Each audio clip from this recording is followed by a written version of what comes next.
Welcome to Dem Boyz, a podcast that firmly believes that bullying works. We're one Saints fan and one Cowboys fan, one fan of who dat, and one fan of dat win.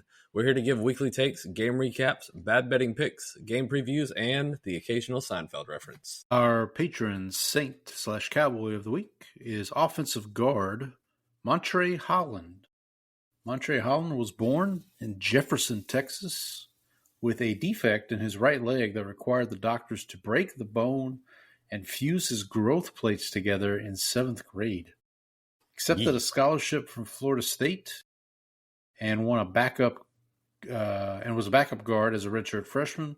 He then moved into the starting role, started 29 straight games before declaring for the draft, was selected by the Saints in the 4th round, pick 102 of the 2003 draft. As a rookie, Holland made 7 starts, appeared in all 16 games. The next year, he was named full-time starter at right guard, but missed 3 games due to a torn ligament in his right knee. He would start 2005 as a reserve, but eventually moved into the starting lineup when free agent Jermaine Mayberry, turned out to be a bust. Wait, the Saints signed somebody and turned out to be a bust? You're kidding. I know, it's shocking, isn't it? Never heard of it.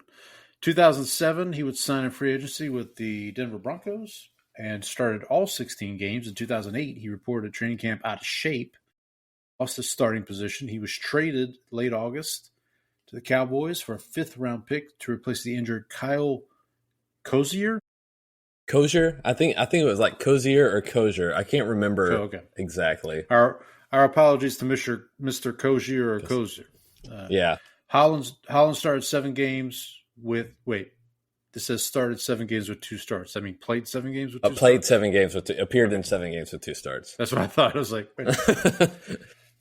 The Cowboys attempted to convert Holland to a center, but it failed, and he was declared inactive for all 16 games. Sorry, that's just funny. Really botched that one. He spent 2010 as a reserve, was released in 2011 before the season due to being out of shape again. He would eventually be resigned due to injuries. I see a pattern. Yeah. And went on to start 10 games before suffering a partially torn bicep and being placed on IR. In 2012, he could not reach an agreement with the Cowboys, so he chose to retire. All totaled, 8 seasons, played 99 games, 60 starts, recovered 1 fumble. And the whole time I'm reading that, every time I hear Holland, I think of the Seinfeld opening with Who are the Dutch? Who are the Dutch? Holland is the Netherlands. He is the Netherlands. And I'm Paul, the Saints fan. And I'm Brandon, the Cowboys fan. We're your hosts, and now here's a word from our sponsor, Izzy. Brandon, should we let the fine folks at home behind the curtain a little bit to say that we got on here, we were ready to go, we were going to have our patron Saint Cowboy be Alvin Harper, and then you realized that Alvin Harper never played for the Saints. He did not actually play. He was on the Saints briefly. To be fair, I'm pretty sure at some point in time playing Immaculate Grid, I have tried to use Alvin Harper as a Saint Cowboy match. So we had to improvise a little bit, and so shout out to someone we'll hear from a little bit later, Donnie, because Montre Holland played for not only our 2 teams but also his beloved Broncos. We do have some correspondence from Donnie. If you want to send us some correspondence, you can do so. blessdemboyz@gmail.com, BLESSDEMBOYZ. Follow us on Twitter at bless_dem_boys, on X. You follow myself at Paul Elliott _316. Brandon at Ball from Grace. We're still on Blue Sky, even though we're not on there every day or any day. I don't think I've logged on in like a couple of weeks at this point. You know what? Let's hang on. Let's check out the temperature here on Blue Sky. We can also, if you're checking us out here on YouTube, our live stream, first of all, thank you. Hit that like button, hit that subscribe button.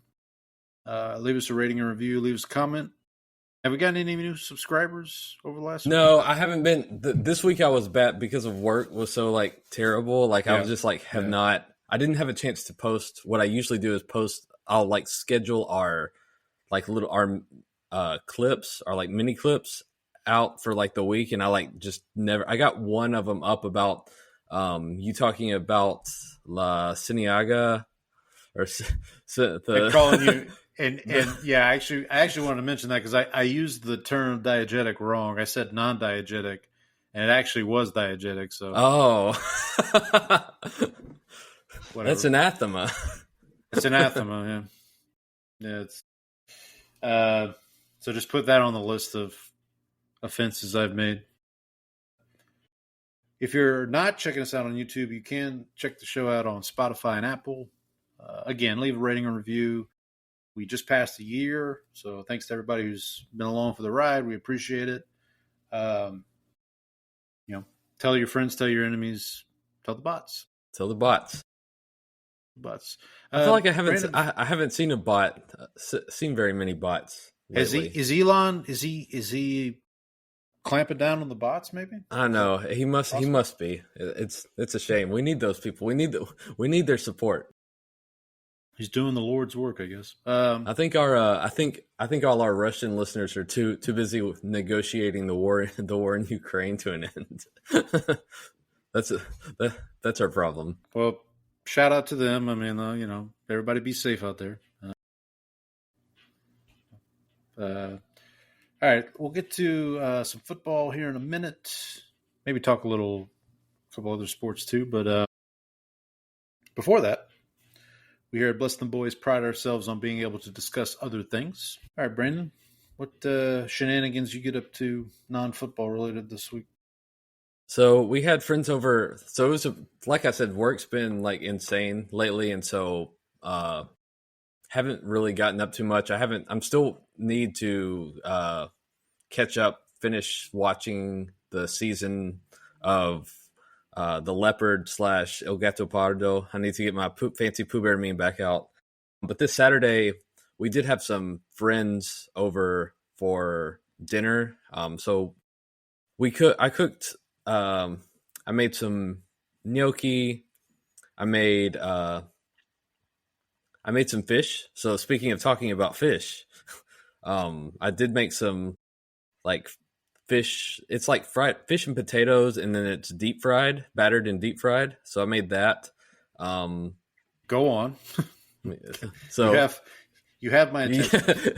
Yeah. So that was good. I made that with a remoulade sauce, and then I also on Sunday. You'll appreciate this. I just had some leftovers for dinner. I made crawfish etouffee. Very nice. I think that was like my first. Crawfish not in season right now, but I appreciate it. Yeah, I got some frozen from HEB. You can get anything frozen these days. Yeah. So I did that. I think that was like my first time making crawfish etouffee, and it like wasn't difficult at all. Like it. I'm a bad Cajun. I don't know how to do it. So I mean, it was pretty simple. It was really just like, I mean, the main part is like getting your roux done and then throwing in some vegetables to cook up a little bit, and then tossing in the crawfish. Toss in some onions, some bell pepper. Onion, bell peppers, celery, and garlic. I think was So that was pretty much it. And then I've still been gambling on hockey with my Fliff coins. Have not had a great week this week. I'm still up overall. I think I'm still like plus 9,000 coins right now. But just like I've had days where it's either I'll make a slight profit or I'll be like negative like 1 unit.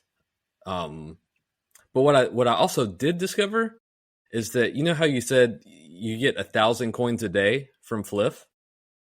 So what you actually can do now is actually you can get 1,000 coins every 2 hours. So you go and claim your free 1,000 coins, and then like it'll give you a timer, a countdown for 2 hours, and then you can go back and get another 1,000 coins. And so I've increased the size of my bets for hockey.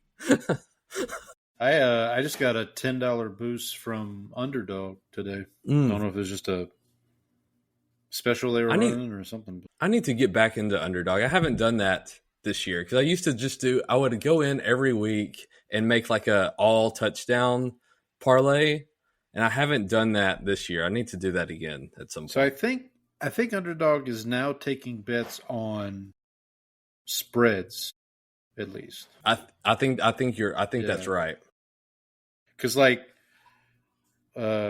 I'm looking at it right now. They've got a live spread on Rockets Thunder, which I have on the TV here. What is that? What's that live spread right now? So the score right now is 67-60 Rockets. It's in the third quarter, about 6 minutes left. Thunder money line right now is plus 122. The live money line is plus 122. I want to say before the game was like minus, maybe it'd been even money. But that's not going to be good for your parlay. No, yeah, I laid 6.5 with the Thunder, and then I took the Warriors money line for the night. Yeah, who told you to make that? Who told you to make? What idiot told you to make that? I don't have to divulge. I don't have to divulge my sources. It's all right. Maybe I'll stick to hockey. At least there, I'm making a profit. Now, if you want to divulge yourself, then I can't stop you from that. I mean, that's yeah. So Paul said, "Do you have any leans today on these basketball bets?" I said, "Yeah, I think I'm feeling the Thunder tonight." You know, I figured they're raising the banner at home. Wouldn't you want to come out and destroy your competition? So, but like I told you, it's a Kevin Durant revenge game. It looks like right now. So apparently, the Rockets starting lineup tonight has more minutes played. I can't remember if it's minutes or games, but more like either minutes or games played for the Oklahoma City Thunder than the Oklahoma City Thunder lineup does. Well, yeah, because they got Adams, they got Steven Adams. They got Steven Adams too, exactly. So it's an immaculate. If you want to know Rockets Thunder immaculate grid matches, might want to watch this game. Just watch the game. The only other thing was today I found a new album to recommend. The album's called From the Pyre by a British group called The Last Dinner Party. Really good. It's got kind of a like old like 70s rock sort of feel at some places. So I really enjoyed that. And I will say, you know how I told you that my fancy Pooh Bear meme was finding an artist on Spotify with less than 100,000 monthly listeners?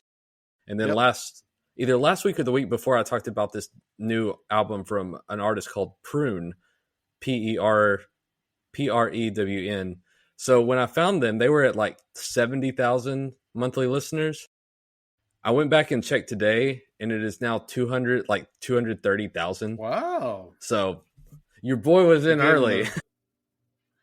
So is it possible that some of our listeners have contributed to their, Maybe those bots are on. Maybe the bots are on Spotify now. Just saying, like, again, if you're here, if you're listening, subscribe, like, share, subscribe. So. Maybe we need to. We can see about getting some backstage passes for our trouble. Sure. I haven't checked them out yet, but remind me what kind of Prune? What were they? That was the one that was like kind of like a grungy sort of rock with the sort of Alanis Morissette / Fiona Apple style vocals. So okay, yeah, I'll check it out. I'll check it out. He said, meaning probably won't. Like he'll forget. Nothing against the band. It's just I know we always say like I'm going to check that out, and then you never have time for it. Yeah, I'll put it right at the top of the list. And so what did you get up to, Paul? All right, so Criterion Challenge still going strong. 2025 only knocked out one film this week. So the category here was random spine number. So basically, you had to go to the Criterion collection, the full collection, see what the total was, and I can't remember the number off the top of my head, but basically pick a random number between 1 and that number, and whatever you come out with, go to that film and watch that film. And it was kind of appropriate. The film that came up was a film called Downhill Racer, which stars both Robert Redford and Gene Hackman, who both passed away this year. So obviously Robert Redford more recently, but so it's basically Robert Redford plays a skier, a downhill skier, who is it's kind of the typical, like, he's over competitive. He, like, all he wants to do is be the best downhill skier in the world. Gene Hackman is the coach of the USA team. The most impressive thing about the film, honestly, is how they film the runs down the hill. Huh? Like, there's literally one from like the POV of Redford. You're following the camera down this hill, and it's really, really, really quite something. I would check it out if you have a chance. I'm trying to remember how I watched it. Was it on Criterion Channel? Maybe. Might have been Criterion Channel. Okay. I want to say it's also on that. A lot of Robert Redford movies are available right now because obviously he just passed away. So just do a search. You should be able to. It might, at least, if nothing else, will be on Tubi or one of those services. Okay, so I had an interesting connection. So this is one of those. This happens to me every once in a while, where, like, I'll watch a couple films and find out that they're connected, and I didn't plan on this happening, basically. So let me go through this. So I watched Black Swan. Are you familiar with Black Swan? Black Swan is great. I've actually wanted to go back and rewatch that. What is that? Is that on something? What did I watch it on? I want to say I watched it on HBO Max, maybe. That movie is great. I need to go back and watch that. I may have had to use the VPN to watch it now that I think about it. No. But hang on. Please hold. No, it's on Hulu. Oh, good, Hulu. Good. Or I guess you could also watch it on Disney Plus if you have the bundle. Yeah, I got because college basketball's about to start up again, and so I added the ESPN Plus back. I did the cheap version of ESPN Plus because they got the new ESPN Select that's $1 billion. Yeah, so we had the original bundle from way back when, where you got Hulu, Disney Plus, and ESPN Plus, and I upgraded it. The problem is it's under my wife's Disney account, and all of my ESPN related stuff is under my account, obviously. So I have to it goofs everything up. Not ideal, but you work around it. Yeah. So Black Swan, wonderful film. Darren Aronofsky. I actually watched another Darren Aronofsky film this week. I'll talk about that here in a minute, but I want to keep going here. Then I watched a movie called The Edge, which is 1997. Anthony Hopkins, Alec Baldwin. Anthony Hopkins is like this really smart billionaire. Alec Baldwin, he's married to a model, and I apologize, I can't remember the actress's name.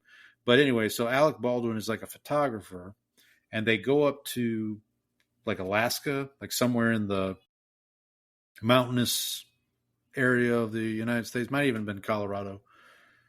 And Baldwin, Hopkins kind of suspects Baldwin of trying to get rid of him so that he could be with his wife and all this stuff. Anyway, so they go on a flight, they take a puddle jumper to go scout an area to do a photo shoot, and the plane crashes. And so Anthony Hopkins and Alec Baldwin have to survive, and they are accosted by a very large bear. I think it was a brown bear, but can't remember. Paul, I looked up who the woman actress is. You should be ashamed of yourself for not remembering who this was. What happened? Who was it? Nude backgammon with Elle McPherson. Oh, that's right. Okay, so I thought it was Elle McPherson, but I wasn't sure. Of course, a Seinfeld connection. So anyway, they have to survive out in the wild. It's kind of one of those survival type things. Very, very good movie. I highly recommend it. But here's the connection. So the third movie in this, I guess, trilogy, if you will. They're not really a trilogy, but it's not an actual trilogy. Have you heard of the movie Annihilation by Alex Garland? It's It's based on a novel. So it stars Natalie Portman for Black Swan, and she comes into contact in the movie with a bear, like they do in The Edge. Kind of a sci-fi-ish movie. So Natalie Portman is a biologist whose husband or boyfriend, who's played by Oscar Isaac, is a soldier. He goes off to war. He comes back. She thinks he's dead. He comes back, and he's got like something wrong with him. He's not himself. And then immediately after she sees him, he gets violently ill. Like has to go to the hospital. But then on the way to the hospital, their like ambulance is basically commandeered, for lack of a better word, by this like government agency. Not by the bear. Not by the bear. No. The bear doesn't show up there. And so, so Natalie Portman's basically trying to figure out like what was her husband doing, and then so it basically becomes that, and it basically revolves around this. I'm going to get the term wrong, but like basically this sphere that is around this lighthouse somewhere in like upper Northeast America that they think is alien. They're trying to figure out, what it entails. Like a biodome or something. Like a biodome. Thank you. That's a good description. So she, being a biologist, volunteers for this mission to go out with a group of scientists, soldiers. The whole Tessa Thompson is one of the soldiers. If you know who Tessa Thompson is. Name sounds familiar. I know her best from the Marvel. She's been in the Thor movies. But anyway, so that's my connection. So you have Black Swan starring Natalie Portman, The Edge featuring a bear, and Annihilation, which features Natalie Portman and a bear. So, not to spoil anything, I will mention the other Darren Aronofsky film that I watched is The Whale, the Brendan Fraser movie that he won the Oscar for a couple years ago. Okay. Yeah, you told me about. Yeah. Because you said he likes to get out there. Like, his movies are Aronofsky. So he's the same guy who did Requiem for a Dream. If you've seen Requiem for a Dream. Yep. He did the Wrestler, Black Swan, obviously, and then The Whale. Yeah, his movies are like, he's very interested in like what drives humans. I don't want to say crazy, but like obsession, I would say. Like if you like Black Swan, you've seen, like obviously that movie's about a ballerina who's obsessed with being the very best, obsessed with perfection, and she falls into this descent into madness. The Whale is about Brendan Fraser plays a professor. I don't want to give too much away, but like he plays a professor who is morbidly obese, who basically is trying to reconcile with his daughter, who he hasn't seen in quite some time. His daughter is played by Sadie Sink from Stranger Things. If you've seen Stranger Things, she's the redheaded Max, I believe is her name in Stranger Things. But yeah, I would recommend. I will say, so Brendan Fraser won the Oscar for this part. That's right. Completely deserved. I completely deserve it. The movie itself is kind of like meh. Like it's kind of so like all you need to know is Brendan Fraser won the Oscar. The film was not even nominated, I don't think, for Best Picture. So like that'll kind of give you an idea. Also want to mention I did finish Task on HBO. That wrapped up. It's apparently they're going to do a season 2, which I don't necessarily know how. Without giving too much away, I don't necessarily know how they do a season 2. But if they do, I'll definitely watch it. This season. You think it could be like a thing like True Detective? True Detective, where it's like basically. That's what I'm thinking it'll be. But until I guess they did leave a couple of loose threads that they could maybe pull on for a season 2, but excuse me. Oh, Oklahoma City back within 2 points now. Ooh. How much time's left? 77-75. Got about 43 seconds left in the third quarter. Oh, that's plenty of time. Plenty of time, yeah. Plenty of time. there was something else I wanted to mention that I watched, but watched the first 3 episodes of Mindhunter on Netflix. Heard of Okay. Mindhunter? It's Yeah, the name sounds familiar. so the first episode, maybe the first 2 episodes were directed by David Fincher, who you might know from Fight Club, Yep. Curious Case of Benjamin Button. Yeah, he's done a lot of stuff. Yeah, great director. So this is basically, it follows. I don't know. I know it's based off a true story, but I don't know like how much truth is there. But basically, it's the development of the FBI Behavioral Sciences Department. So like in the 70s, like these 2 guys who work for the FBI are trying to develop a methodology around how to identify and also handle serial killers, basically, like how to. And as part of that, they interview. So in the first or second and third episode, there's extended portions where they're actually interviewing a serial killer in jail, who's based off a real serial killer. So if you like Fincher's vibe, I would definitely recommend this show. And when I say Fincher's vibe, I mean more like Seven, Zodiac, like those kind of movies, not like Curious Case of Benjamin Button. Like Curious Case of Benjamin Button is definitely an outlier in the Fincher. It's still a great movie. I love it. The 3-hour incredibly slow movie. Yeah, I get it. I rewatched it recently. I think I talked about it on the show. I really like it, but I could see why people are maybe not as fond of it. But yeah, that's it for me. Anything else you want to mention before we move on? No, I think we can move on to our college picks. Yeah, bad week for you, boy. The Reaper finally came. The Reaper finally came. 4-6 for me. 51-29 overall. So I'm still doing okay. I'm still in the top 100, I think. Yeah, you still got an edge on me, but I did make it. I made up 2 games this week. Yeah, you're 6-4. Yeah, it was the 2 we were head to head, right? The Tennessee. Yeah. Tennessee, Alabama, and then I don't remember what the other one was. It was one of the last ones. Yeah, Notre Dame, USC. Yeah, that's what it was. You know, for me, I didn't watch. I'm trying to think. I don't think I watched any college football this week. I didn't even watch the UT game this week.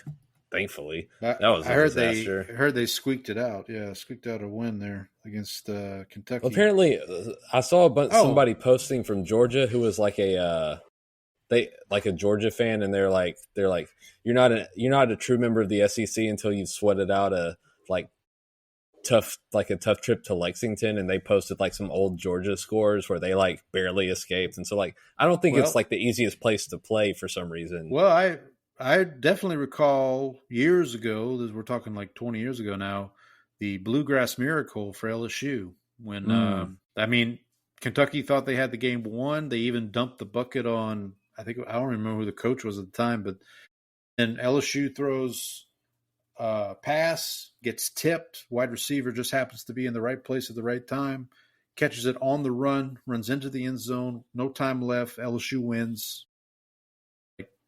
That's it. So yeah, I would agree with that assessment. It is, you don't just roll into Lexington and get a win. Yeah, it's not.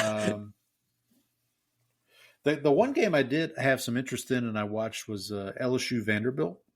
And good win for Vanderbilt. First time they're favored in since World War I.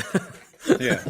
And so they win that game, and College Game Day will now be in Nashville this week for the Missouri Vanderbilt game. We'll pick that game here in a minute. It's on our list here.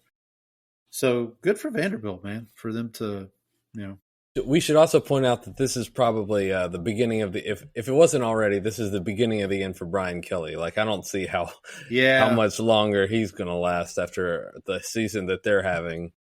So far this season, we've had Arkansas, Penn State, and now Florida fire their head coaches. A lot of Nick Saban to Florida talk, or I should say, Florida is going to be interested in Nick Saban, which, I mean, I'm interested in losing 50 pounds. It doesn't mean it's going to happen.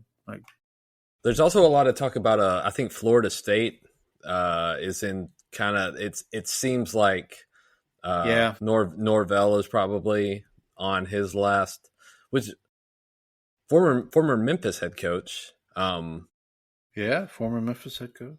And so, like, it seemed like he had turned it around to start the season, like he'd found a quarterback that worked for him. Well, they beat Alabama by and now Alabama looks like one of the best teams in the country now. So and then it just like somehow after that one loss on Friday night where they got like, I don't remember who it was, but they stormed the field and it looked just like a massive humanity within like seconds of the ball being incomplete. Wake Forest? Maybe? Yeah, that sounds right. So they lost that game, and it's just been downhill since then, really. Speaking of Friday night upsets, we should mention Louisville beating Miami, who was number 2 in the country. Yeah. Yeah, so very possible. Well, actually, that ACC, man, it's madness. It's a madhouse. Yeah, so right now, the top 2 teams in the country are both Big Ten schools, Ohio State and Indiana. And then the other Texas school in College Station they're number 3, which is probably the highest they've been in quite a while. Oh, wow. I always wait for them. They seem like they usually have seasons like this where they'll have like a good season to start and then they'll fall off a cliff. So I'm hoping that the end is coming soon. The other undefeated teams in the top 25, you got Georgia Tech at number 7. They're 7-0. BYU is number 11. They're 7-0. And that looks like it's it. Vanderbilt, number 10. Vanderbilt, a top 10 school. Good for them. Wild stuff, Jerry. Your Longhorns hanging on there. They're number 23 right now. And this is the AP. That's the AP poll. All right, you want to pick some games here? Let's get to it. Hang on. Let me. So we got, again, 10 games here. We're going to pick against the spread. College. I guess I need to check how our buddy Andy's doing because he also is in this pick'em league. My phone's not cooperating, so let me just pull it up on my computer here. Because I have it in our document, but I also need to actually make the picks myself. So, all right. We'll start off UCLA, who actually, after firing their coach, I forgot to mention, they also fired their coach this year. That's right. They are, I want to say they've won 2 or 3 in a row, or maybe 2 out of 3. I think 2. Like I think they've won 2. Okay. They're heading to Bloomington to take on the Hoosiers, the number 2 ranked Hoosiers. And the Hoosiers are laying 24.5. I think I'm going to take the points here. I'm going to lay the points. You're laying the points? Yeah, maybe I'll lay the point. I don't. Yeah. I'll lay the points. You convince me. This guy does not care. Oh, no. He also doesn't care about spreads though. Like he like, you know what I mean? But yeah, we'll see. Up next here, Virginia, the Cavaliers, the University of Virginia, traveled to North Carolina to take on the Fighting Belichicks. Yeah, things are going great in Chapel Hill, by the way. Home underdogs are the Tar Heels. They are getting 9.5. I'm laying the points with the Cavaliers. I don't know much about Virginia, but I know about North Carolina. I feel like I'm going to be contrarian here I'm going to take the points. Just to do it, huh? You know, they call it Chapel Bill, but they actually changed the wrong letter. It should be Chapel Hell. Right now, yeah. Yeah. All right, don't adjust your sets, but here's your college game day game of the week. Missouri, 6-1, travels to Nashville to face the Vanderbilt Commodores, also 6-1. Vanderbilt minus 3.5 here. I'm going to lay the 3.5 with the Commodores. I'm going to take the points. All right. Well, Missouri. I believe in Diego. Diego Pavia. A lot of people go to college for 7 years. They're called doctors. Van Wilder. Do you remember that movie? Oh yeah. Well, I was quoting Tommy Boy. Yes.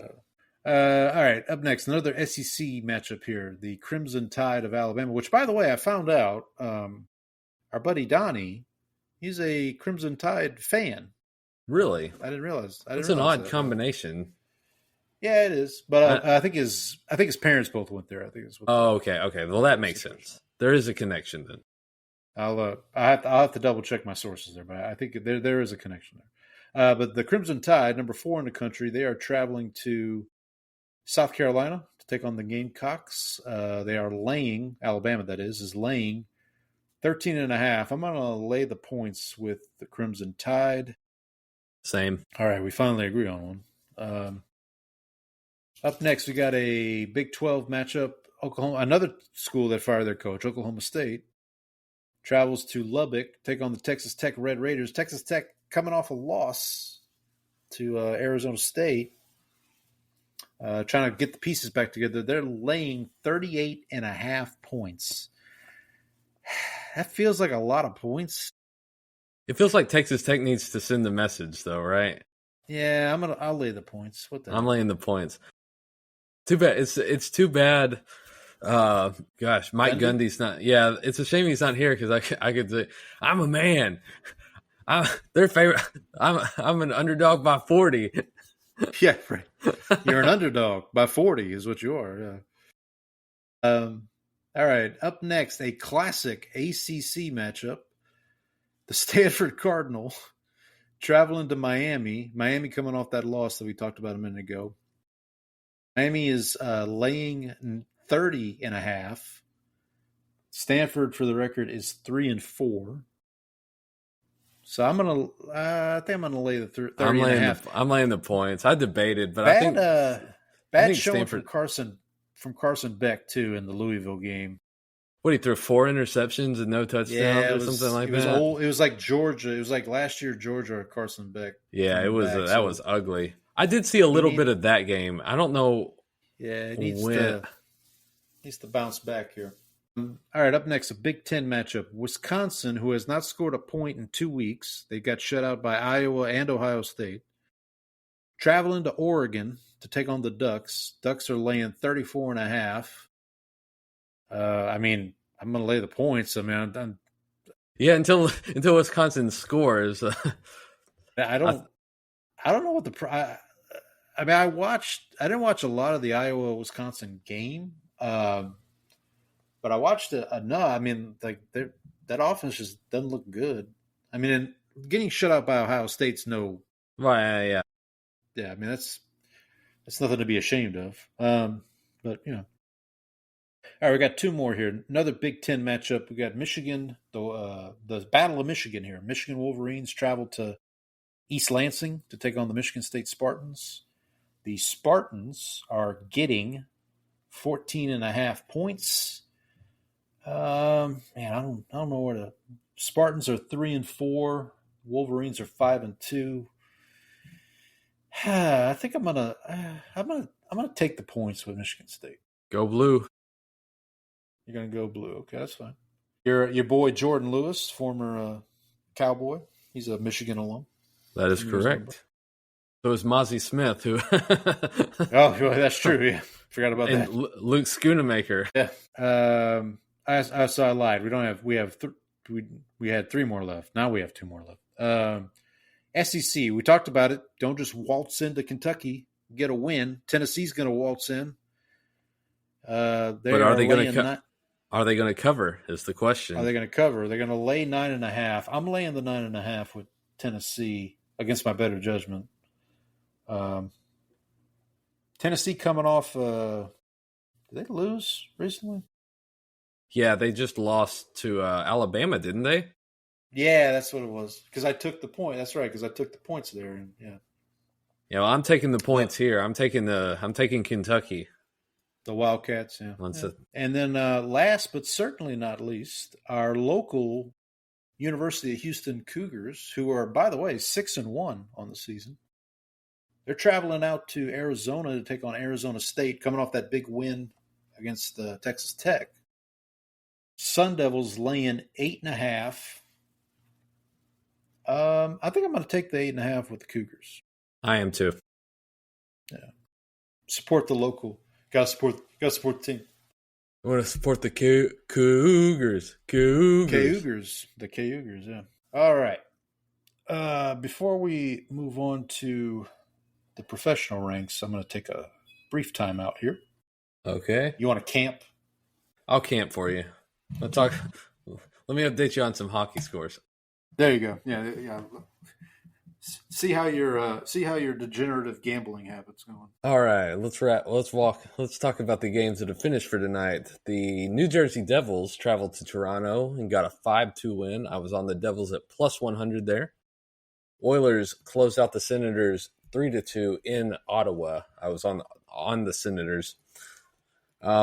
Islanders took care of the Sharks at home 4-3. I was on the Islanders, minus pretty big money there. The Sharks are not good.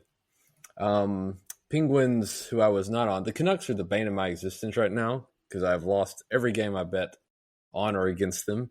So the Penguins took out the Canucks at home. They won 5-1. And the Washington Capitals took care of the Seattle Kraken 4-1. I was on the Capitals. That was also a big money line. Right now, my Dallas Stars are trailing the Columbus Blue Jackets 2-1 heading into the third. Bruins and Panthers are tied up 2-2 as Brad Marchand makes his return trip to Boston as a member of the reigning champion Florida Panthers, who are still without a couple of key pieces there as Matthew Tkachuk and one of their other players is sidelined. In St. Louis at the end of 2, the Blues trail the Kings 1-0, and in Nashville, the Predators trail the Ducks 4-2. I am on the home teams in both of those, so looking to get back, looking for a comeback in those games. In late action, I am on the Avalanche, who are 5-0-1 right now. They travel to Utah to play the Utah Mammoth, who just recently revealed their mascot, Tusky. I'll have to see what Paul thinks of Tusky once he gets back. Let's see if we can check in on the NBA scores too. I heard you talking about Tusky. Yes, Paul. I dare say, Brandon. I dare say I am a mammoth fan of Tusky. Oh yeah, you're a mammoth fan of Tusky. I like him. I forgot to say in the I did stay up to watch last night because I was watching the Lions Buccaneers game, and then I had it on split screen between that and the Game 7. Yep. And the Mariners were up 3-1. It was tied 1-1, and then the Mariners scored a couple of runs. And as I'm watching that game, I just keep thinking, I was like, it's going to happen like that because the Mariners were up 3-2 in the series, and you think and they're 1 win away. They go back to Toronto. They lose that game. It gets to Game 7. They are up late in the game. It's like the bottom of the 7th. Toronto gets two runners on. George Springer comes up and just crushes a ball into the left field seats. And you can you just felt like it was coming the whole time just because it's the Mariners, and that's what they do. And so my timeline of a couple of people that I know who are Mariners fans, I know Dave Hellman, who had formerly covered the Cowboys, who now works for the Athletic Football Show. Mina Kimes, obviously, just lamenting the fact that the Mariners did what they always do. It was weird because obviously Seahawks were at home last night in the late Monday night game, and then the Mariners are in Toronto playing. So if you're a Seattle fan and you're a Seahawks Mariners fan, like Mina Kimes is, it was kind of a stressful night. Well, the Seahawks not so much, but no, I mean they made it a little more stressful than it needed to be toward the end. It seemed like. But yeah, I mean, listen, I did you get the meme I sent you, the Seinfeld related meme about the? Yeah, what was it? Oh yeah, yeah, you lost. We made it to Game 7 of the ALCS. It's like, yeah, you lost. Yeah, but you still haven't been to a world, or you still haven't won a pennant or something like that. Yeah, I did not realize they were the only team in baseball to never win a pennant, which is I saw a meme that it was like a Simpsons meme. It was like, you made it to the World Series, and you're like, what, you haven't? It was the Rockies and the Mariners. oh man, That was it. Oh, are they really the only team that's never won a pennant? That's what I read today. I mean, unless I missed something. I mean, I guess we could go through. Yeah, because the Rockies have. By the way, while you're looking that up, I forget what it was. I think I sent it to Donnie. It was something like the last time somebody tweeted out, I was like, the last time this happened, something happened, and they went through like the three things, and the last one was it the like it was one series goes 7 games, other series is a sweep. Maybe no, it was something more. Hang on, I'm gonna find it. But anyway, the punchline was the Rockies were good. Oh, and I'm like, but it was a football related tweet, and it's like, man, Rockies catching strays just for. Okay, so White Sox, Guardians, Tigers, Royals, Twins all have. Yep. Cubs, Reds, Brewers, Pirates, Cardinals. Yes. Yep. Orioles, Red Sox, Yankees, Rays, Blue Jays. Yep. Braves, Marlins, Mets, Phillies, Nationals. Yes. Athletics. Yes. Astros, Angels, Mariners. No. Rangers. Yes. Yep. Angels 20 years ago, but yeah. Yeah. Diamondbacks, Rockies, Dodgers, Padres, Giants. So yeah, only 1 out of 30. So here's what it was. The first time Aaron Rodgers and Joe Flacco played each other, December 7th, 2009. Instagram didn't exist. You couldn't take an Uber. Avatar wasn't created. Rockies were good at baseball. That's the tweet. That was the punchline. And I said that to Donnie, and Donnie said, "Well, to be fair, the Rockies were indeed good that year." Yes, it was true. They're not lying. So, all right. You want to get to the recap here? Yeah, games. We have to start with the sad note. Yeah, well, hang on before we get there. Week 7, teams on a bye. Ravens presented by Jonathan Ogden. Bills presented by Josh Reed. And yeah, speaking of Rodgers and Flacco, the reason that tweet was pertinent is they were playing each other. BW Webb presents Bengals 33, Steelers 31. I'll confess my sins here. So watching the game, Steelers are up 10-0 pretty quickly in the first quarter. And I texted you, and as soon as I hit send, I'm like, damn it, why did I send this? Do you want to say what you said? Say it. No, I texted. I said, "Man, 10 points might be just enough for the Steelers tonight because the Bengals' offense just looked not DOA good DOA." And then my second sin was I completely forgot that this was our survivor pick for the week. For some reason, in my head, I was like, no, I remember us talking through it, and I remember thinking like, no, we landed on, I couldn't remember what we landed on, but I remember I was like, well, we landed on something else. And then, sure enough. Crazy Joe Davola's going to put the kibosh on it. Yep. Well, the good news is we both took the Bengals plus 5.5, so at least that hit. This definitely felt like a must win for the Bengals, obviously. Well, how many targets did Jamar Chase end up with? Like 30? Yeah. Somebody said he had Justin Fields numbers. If you look at his stat line. Look at his stat line. Did you think of like targets as Did you see the reaction Joe Flacco had when Jamar Chase actually like didn't catch the ball? He he looked like shocked. He was like, his jaw like hit the floor. Like he was like, couldn't believe that the guy had dropped the ball. Was it like the Justin Tucker meme when he missed the extra point against the Saints at one time? Something like that. His eyes like bugged out. Anyway, pretty much. Yeah. So I said this last week. we'll talk about the Ravens are all. I guess this is appropriate because the Ravens are on a bye week.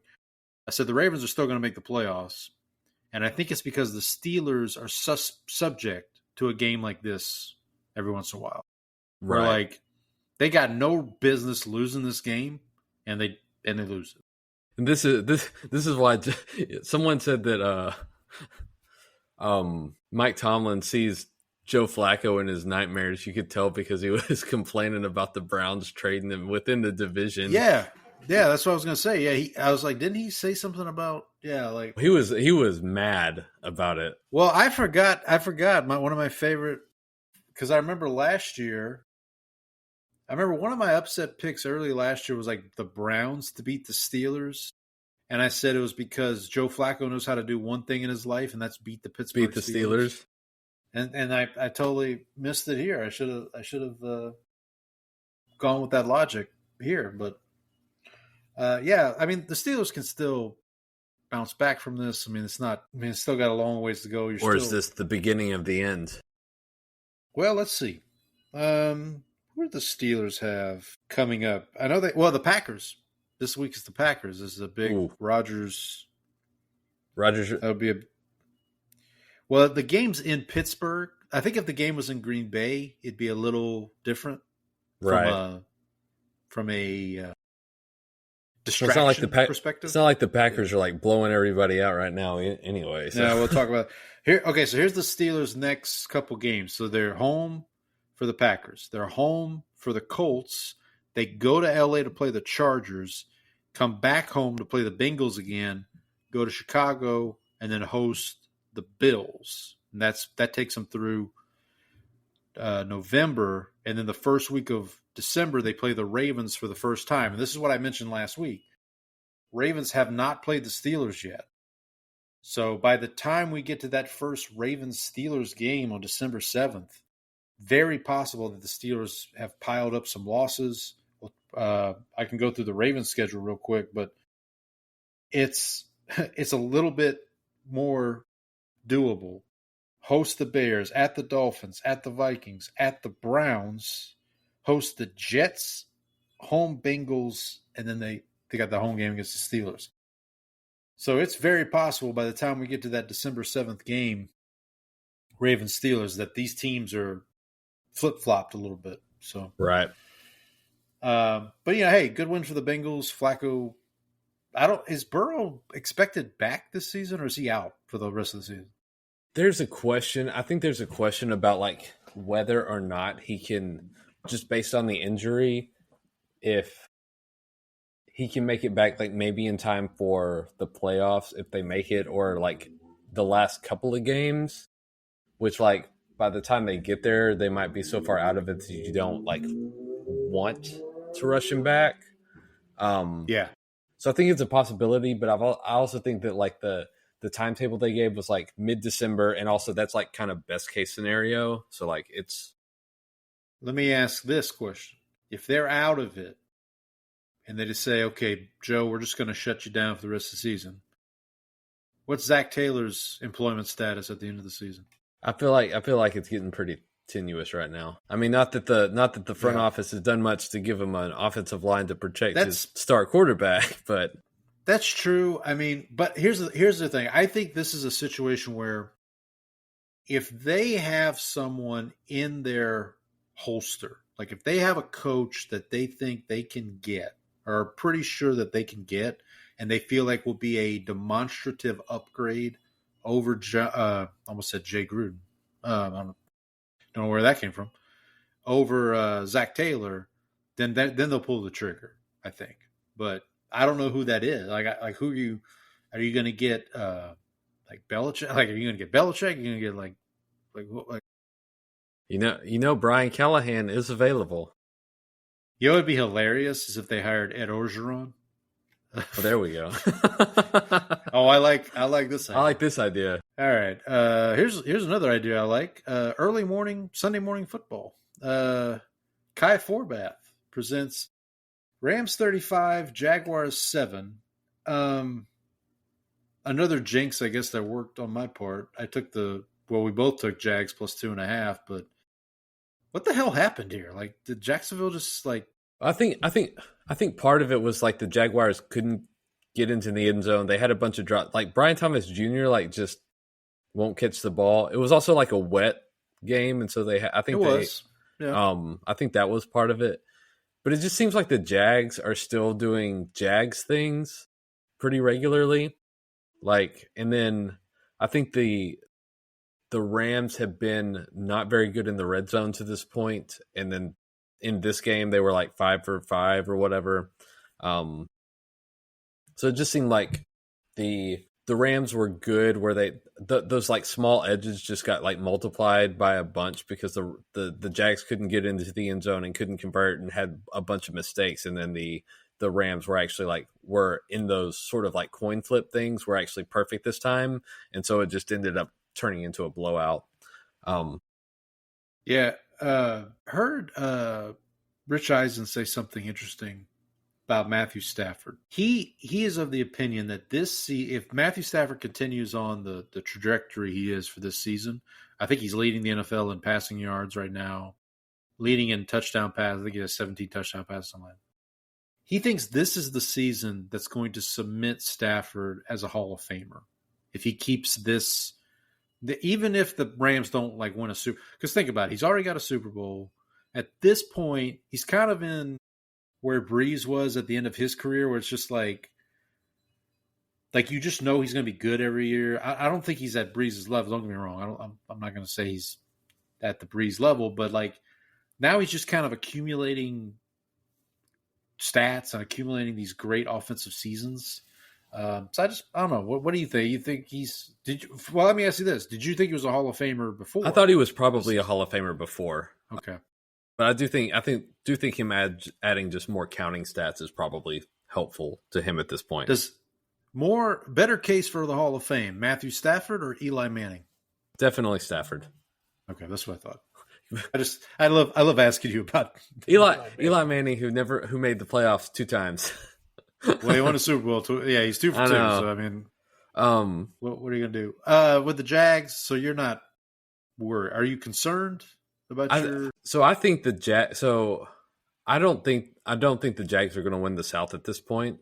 I think the Jags are improved, but they're not going to be the best version of themselves. Oh, also one of the other things is the Jags have been really good at generating turnovers, and they did not generate a turnover this week. Yeah, and we should also mention Devin Lloyd, who's their best defensive player, didn't play. He had injury. So. Yeah, so I think they're better this year, and they'll taking steps to improve. But I don't think it's going to be as at this point. I've kind of given up hope that it's going to be a full turnaround in one off season under Cohen. I think it's getting better, and they're making strides, but I don't see it hitting full realization until next season at the earliest. Do you see is Lawrence? I don't watch the Jaguars every week. I mean, I watch them as much as I can. Does it feel like Lawrence is doing okay in Cohen's offense? It seems like he's fine, but it doesn't seem like this has suddenly turned him into the sort of can't miss elite prospect that he was supposed to be coming out of college. Is it safe to say the Jaguars are not winning because of Trevor Lawrence? I think he probably has some plays where he does it, but he's not. Right. He's not the kind of guy who's going to always elevate your team to the next level. Right. It feels like at this point. Right. You're not going to lose because of him necessarily, but you're not necessarily going to win because. Right. Right. Okay. All right. Let's move on. Oh boy. Shout out to my buddy Andy. Jerry Fontenot presents Bears 26, Saints 14. Ironically, Jerry Fontenot was a center, and the Saints need a center because Eric McCoy is now out for the season with a torn bicep. So we'll start there. Kendre Miller, who is having a very promising season also at running back, tore his ACL. He gone too. So I guess you'll just have to give those carries to Alvin Kamara. You hope. Yeah, you hope. So let me just start from the Saints' perspective. I will talk a little bit about the Bears too, because you asked me a question regarding Caleb Williams via text. Yeah. So as a precursor, I I saw like 2 clips of this game, and like I saw very little of this game, even like from a highlight perspective. So I need you to kind of fill me in on what everything looked like. This game kind of started out like the Seattle game for the Saints, except the Bears are not as good of a team as Seattle. Mm-hmm. I'd agree with that. It made the outcome look. The Bears kept the Saints in the game, is what I'll say. It was 20-6. Was it 20-6? It was, or 20-7. Late in the second quarter, Rattler has it was 20-0. Excuse me. He had like 4 turnovers. Did he have 4 turnovers in this? Yeah, Rattler had a strip sack, fumble, and 3 interceptions. But so late in the second quarter, it's 20-0. Rattler leads a very good, very impressive 2-minute drive. Gets a touchdown to Olave, who had probably his best game of the season. And then Bears get the ball back with very little time. I don't remember. They may have kicked a field goal right before. I don't remember. But anyway, so the Saints get the ball first in the second half, take that drive straight down the field, score another touchdown. So it's 20-14. Mm-hmm. So all of a sudden it's like, oh, okay. We're back in business a little bit. Back in business. Bears take the ball. They go down the field. Saints hold them to a field goal. So it's 23-14. And then the wheels kind of fell off for Rattler. He had an interception. They had a couple 3-and-outs. Just couldn't get much going. So by far Rattler's worst game, but he still had some high spots. Had some high points, is what I'll say. Like a lot of people are after the games, like I think a lot of Saints fans were waiting for this game from Rattler so that they could turn around and say, all right, now you got to start Tyler Shough. And it's like, let's hold off on that. Like, let's not. Now, if he comes out and has another bad game this week, then we might have a different conversation on our hands. And the thing you have to remember about Tyler Shough, ladies and gentlemen, if Tyler Shough would have won the job in training camp, he'd be starting right now. And he did.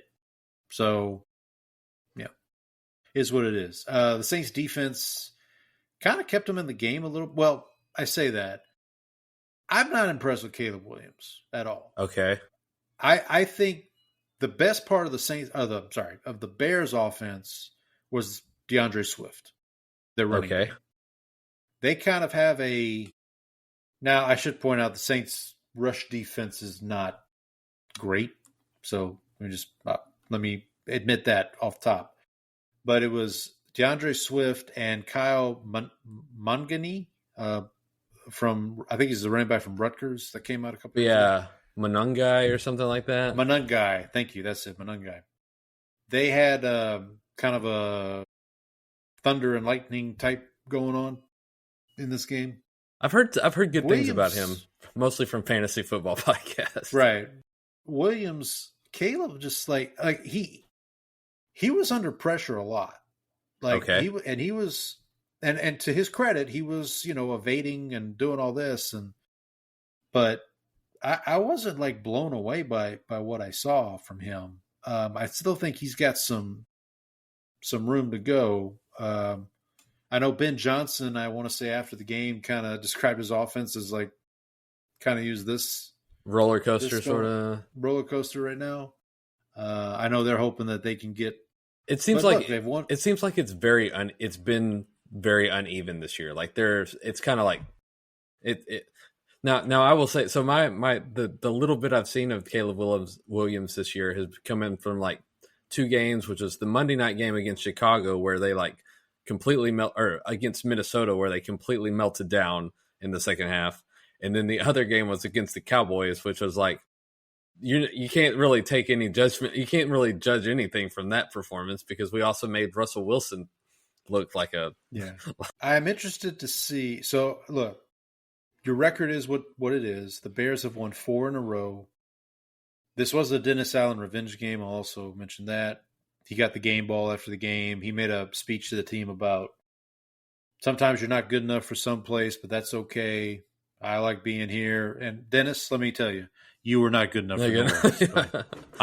I will tell you, you have said a lot of things in your life, Dennis Allen. That one is correct. I'm God bless him. He's in a new spot. I don't have any hate for him. I just Get away from my team. right. One thing I will say, I'm interested. The Bears game this week against the Ravens. I'm interested in that one. Lamar's going to be back. Let's see how Caleb does against. Is Lamar going to be back? I've heard he's going to be back. That's what I thought he missed the first practice this week. We can double check. Well, first practice would be tomorrow, wouldn't it? For a Sunday game? Don't they usually practice on Wednesday? I thought they practice on Tuesday. I don't know. Tuesday has no field. What are you talking about? Wednesday has a field. Friday has a field. We both laid the points with the Bears, so there's a feather in our cap. It says QB Jackson's still out as Ravens return. Oh, okay. Well, maybe. Who knows? Maybe it is Cooper Rush versus Caleb Williams this week. Or actually, maybe it's Scoop Huntley versus Caleb Williams. Speaking of quarterbacks who played in the AFC North, or the AFC Central, I guess, Bernie Kosar presents Browns 31, Dolphins 6. Okay, let me start here. I know we'll get to the dumpster fire that is Miami right now, but I gotta tell you though, just real quick. I was looking at I forgot who I picked on most of these games, and so I was going through my picks, and I was like, what moron picked the Dolphins? I was like, how stupid could I be? I had a moment like that too on a game we'll get to here in a minute, but I gotta say, man, listen, Cleveland. You can say what you want about the Browns. Their defense is good. It is. It's good. I know Gabriel's not that great. This kid Junkins, the other running back from Ohio State, they're going to be in every game. And when they play a team like Miami, who just self-destructs and Tua throws 3 picks, they're going to come away with a win. You're not going to, much like Kentucky, you don't just roll into Cleveland. And you do not roll into Cleveland. And come out with a win. Now, the Dolphins. Okay, so McDaniel has already survived the first coach fired sword. I don't know how, buddy. It's got to be over. I mean, Callahan, you got to be a special kind of inept to beat. Well, I think it helped that Brian. I think it kind of helped that Callahan had Mike Vrabel coming into town. I think they kind of wanted to avoid that. Yeah, that helps. But listen, you and I have both said on this show and I said it via text this week, Mike McDaniel to the Texans as offensive coordinator makes way too much sense. To me. As long as Caserio, who's Mr. New England, doesn't keep slamming in. That's true, yeah. I didn't think about that. Somebody listed all the offensive staff, and it was a bunch of Patriots guys, and I was like, "Oh, yeah. This is not good. This is not good." Did they? They never had Josh McDaniels, did they? No, but they have his son. His son is the wide receivers coach. Really, I didn't know. Yeah, I just found that out today. So, well, we'll talk about the Texans later, but the Dolphins. I will say your boy Quinn Ewers got a little action in this game, so there's something. That was because McDaniel was so sick of Tua's crap. Then Ewers went over to talk to him on the sideline, and McDaniel kind of gave him he snubbed him. He did snub him. Snubbed him. All right, let's move on to the next one here. Jose Cortez, Immaculate Grid legend. But I have one more thing to. So, have you seen the teacher who uses Mrs.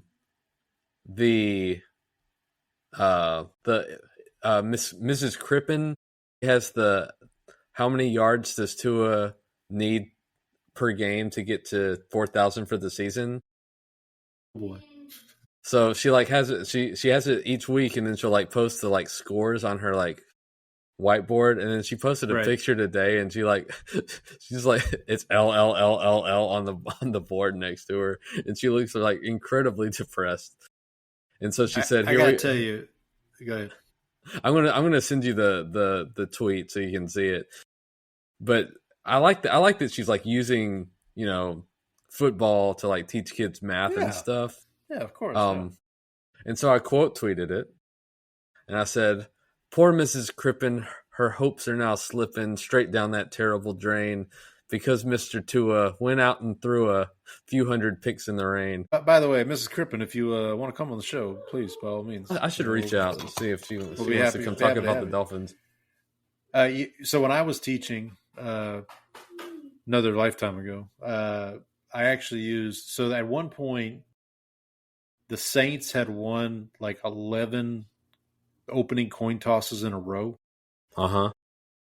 And so I used that actually as a question on a statistics test. Like what's a the probability? I was going to say probability. Couldn't get my word out there. Probability. Yes. Put the emphasis on the wrong syllable there. I did. All right, let's move on to I know your favorite topic every week. Jose Cortez presents Eagles 28, Vikings 22. Good news is we both hit on this. We both took Eagles minus 1.5. You have in the notes here, Carson Wentz sucks. You want to elaborate a little bit on that? Do I need to say much more? That dude is terrible. Like even I tweeted out during the game. I said, "You got to really admire Carson Wentz. It takes a lot of ability to suck this bad in a Kevin O'Connell offense." Well, I was going to say I texted you during the game. I said, "Well, Carson Wentz still throwing touchdowns to the Eagles." He was. Apparently. He did get like lit up by Jalen Carter on that, for what it's worth. I mean, on that throw. He did. I don't know where the ball was going anyway, though, because fair enough. He didn't either. He didn't either. You know what's funny about this game is the Vikings once again outgained the Eagles. Like the Vikings could not. They get to the red zone and then would bog down, so they were taking field goals constantly. Yep. But Jalen Hurts did make that one throw that only 10 quarterbacks in the league could make. Oh my God. Listen. Folks, listen. I get it. He won a Super Bowl. I understand it. But this white knighting of Jalen Hurts it's just he's not a top 10 quarterback, folks. I'm sorry. He's not. My favorite thing is like he's the throw he chooses is he's rolling out to the right and then throws a ball that's going out to the sideline that A.J. Brown has to like reach over and get his toes into. And before you and listen, I get it. I'm a Saints fan. Would I take Jalen Hurts as my quarterback? Probably. Like I completely. I'll be a hypocrite on that respect. But like this, let's just stop. Let's just stop with this whole Hurts and that actually leads me to our first dispatch from our good friend Donnie. He wrote his usual Denver dispatch. We'll get to that in a minute when we get to the Broncos. But he also wrote us an email titled "Tua and Jalen." Sounds like a story, like a kid's story. So here we go. People keep asking what the deal is with Jalen and the Eagles offense. The deal is, as a lifelong Bama fan, I mean, we mentioned this earlier, Donnie is a Bama fan. Jalen is not a good passer. He was such a bad passer at Bama, nearly the entire wide receiver room was going to transfer had they not moved to Tua.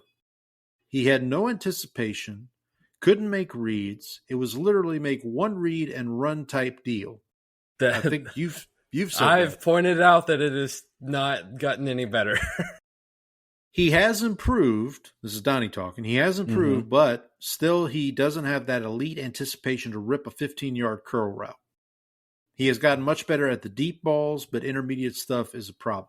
To your point, he makes like one deep throw a game. So that's the thing. Is like he's pretty good at making like those moon balls throws, and he's also got two guys that are really good at winning 50-50 balls, and so like that's what he's supposed to do. But like everything, it's either a 20-yard bomb or it's like a check down, right? Like that's it. And he has objectively one of the best tight ends in football. Dallas Goedert is, now moving on to Tua. So this is Donnie. Now here's the deal with Tua. When he was at Bama, he never had an issue getting a ball downfield. He never underthrew a guy. Everything was a laser. If you recall, his last year at Bama, he dislocated his hip against Mississippi State. I think his injury has greatly impacted his arm strength. He just doesn't have the zip on the ball like he did. Balls seem to float. I think it's because he can't generate the torque from his hips. Nobody ever brings that injury up. That's a good point, Donnie. I forgot about that. And I will say, injury. When he was coming into the league, like my question about him was not necessarily like his ability, because I thought he was good, but he got hurt a lot when he became the full-time starter at Alabama. And I was like, I don't know how durable this guy's going to be. And he had durability issues like early in his career. Like he's managed to avoid some of those more recently, because it seems like his like jiu-jitsu and whatever else he's been doing that's right. About that. Like it actually seems like it's helped, because he's not constantly injured anymore. But I would I think I'm with Donnie on this email, like pretty much. Yep. No, he brings up valid points. I was just checking to see what the Eagles have coming up. They have a rematch with the Giants this week. They're at the Packers on a Monday. Oh, sorry. Then they have their bye week after the Giants game. At Packers, home Lions on a short week. They go a Monday night to a Sunday night. Then they have the rematch with the Cowboys in Dallas right before Thanksgiving. Black Friday, they host the Bears. They go to L.A. to play the Chargers. Come back, play the Raiders. And then they have a Commander's sandwich with the Bills stuck in between. So, listen, I mean, I do want to talk about the interesting strategy that the Vikings use to, two things. First of all, the referees actually called false start on the Tush Push. I know. Well, they called it on an Eagles Tush Push, which before they only called it on everybody else. Right.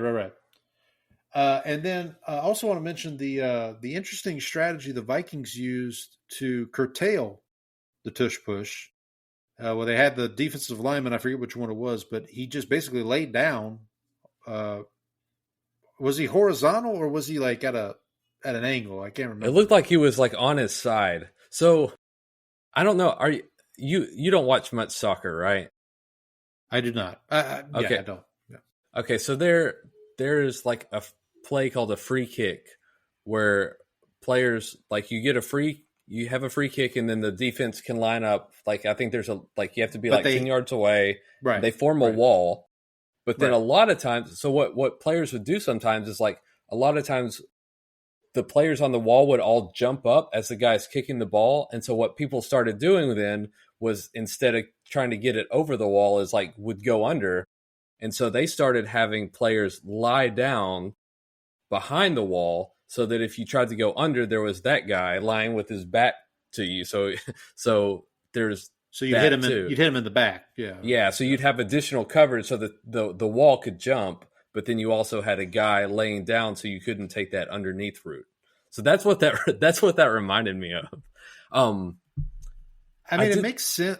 It kind of makes sense to me because like if you're the center and a guy's laying right in front of you, then you kind of have to you snap the ball and you have to kind of adjust your. I don't know if that makes sense. Yeah, you kind of have to adjust your posture a little bit, because you're not going at somebody. Now you have to kind of almost avoid the guy laying in front of you to kind of move forward. So I think another way to do this would also be two guys stacked on top of each other. Yeah. So you get even more. And then what if you did an opposite push, like a tush push the other way?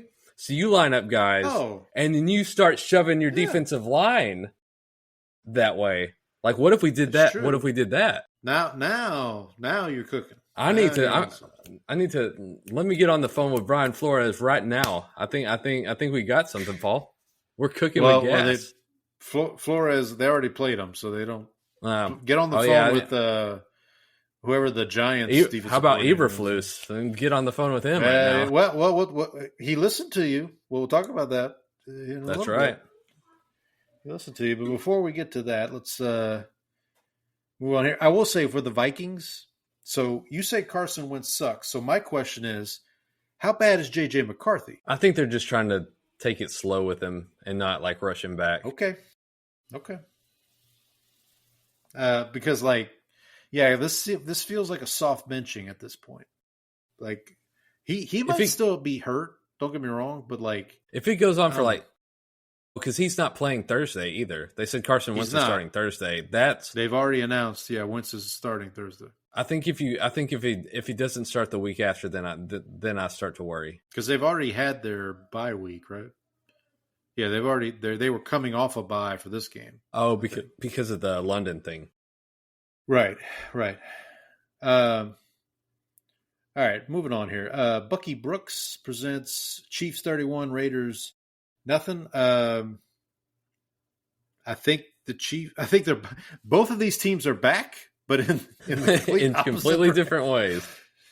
Completely different ways. The Chiefs back to business. They're back in business, baby. And so are the Raiders. That you mentioned, was it? No, I think it was Donnie. We were messaging back and forth, and he said, at what point do the Raiders just give Pete Carroll the tush push, as it were? I said, I mean, unless they have somebody lined up, because if you remember, they really wanted Ben Johnson, and Johnson, the only reason he took an interview was because of Tom Brady. Right. So unless Tom Brady has some kind of connection through whatever to get somebody that they feel. Who are they going to get?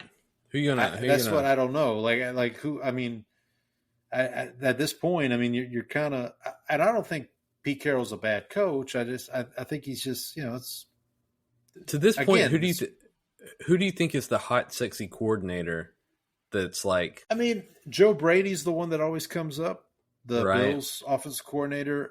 I feel like though, potentially this year we may see more defensive coordinators get jobs because you know how this is.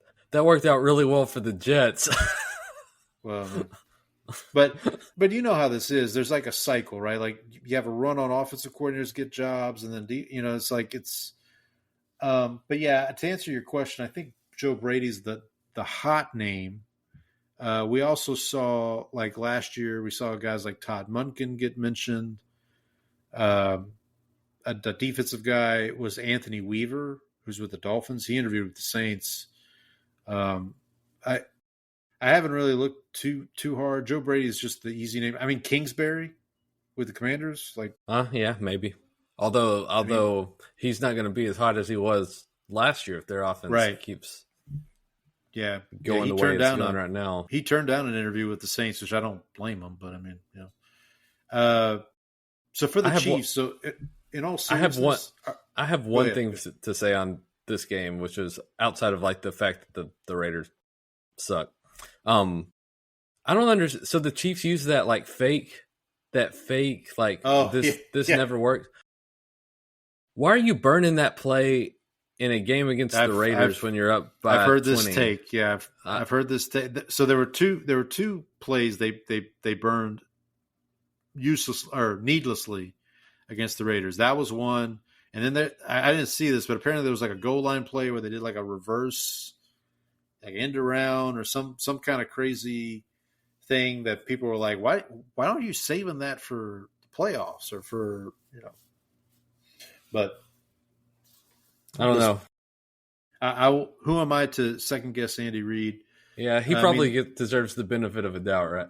Yeah, here we are. Look, here we are. We're 7 weeks into the season, and like, the Chiefs are right where they need to be. I think. I mean, like, Chargers are taking a step back. I mean, I know the Broncos are still there. We'll talk about them more in a minute, but like, Chiefs are right where they right in that sweet spot where they want to be.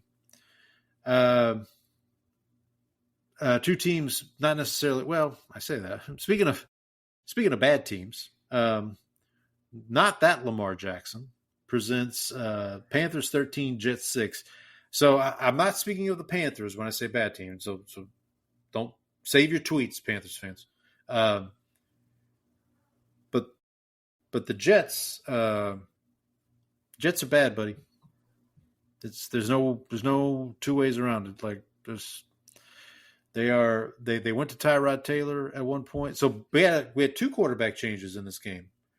Because Bryce went got out hurt with an injury, and it looks like he might be out this week. So it looks like I was going to ask because I saw that he might. His status was in doubt when I checked. Okay, we might have patron Saint Cowboy Andy Dalton starting this week for the Panthers. But yeah, on the Jets, man, like I just really feel bad for Jets fans. Shout out to our guy Chris at this podcast making me thirsty. Hopefully he's doing well.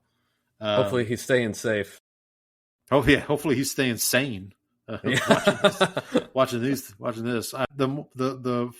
The more we go with Aaron Glenn, I don't think he'll be one and done. But man, he's not doing himself any favors. Like he got the dreaded vote of confidence from the owner. So yeah, and that's that owner is definitely a dreaded vote of confidence.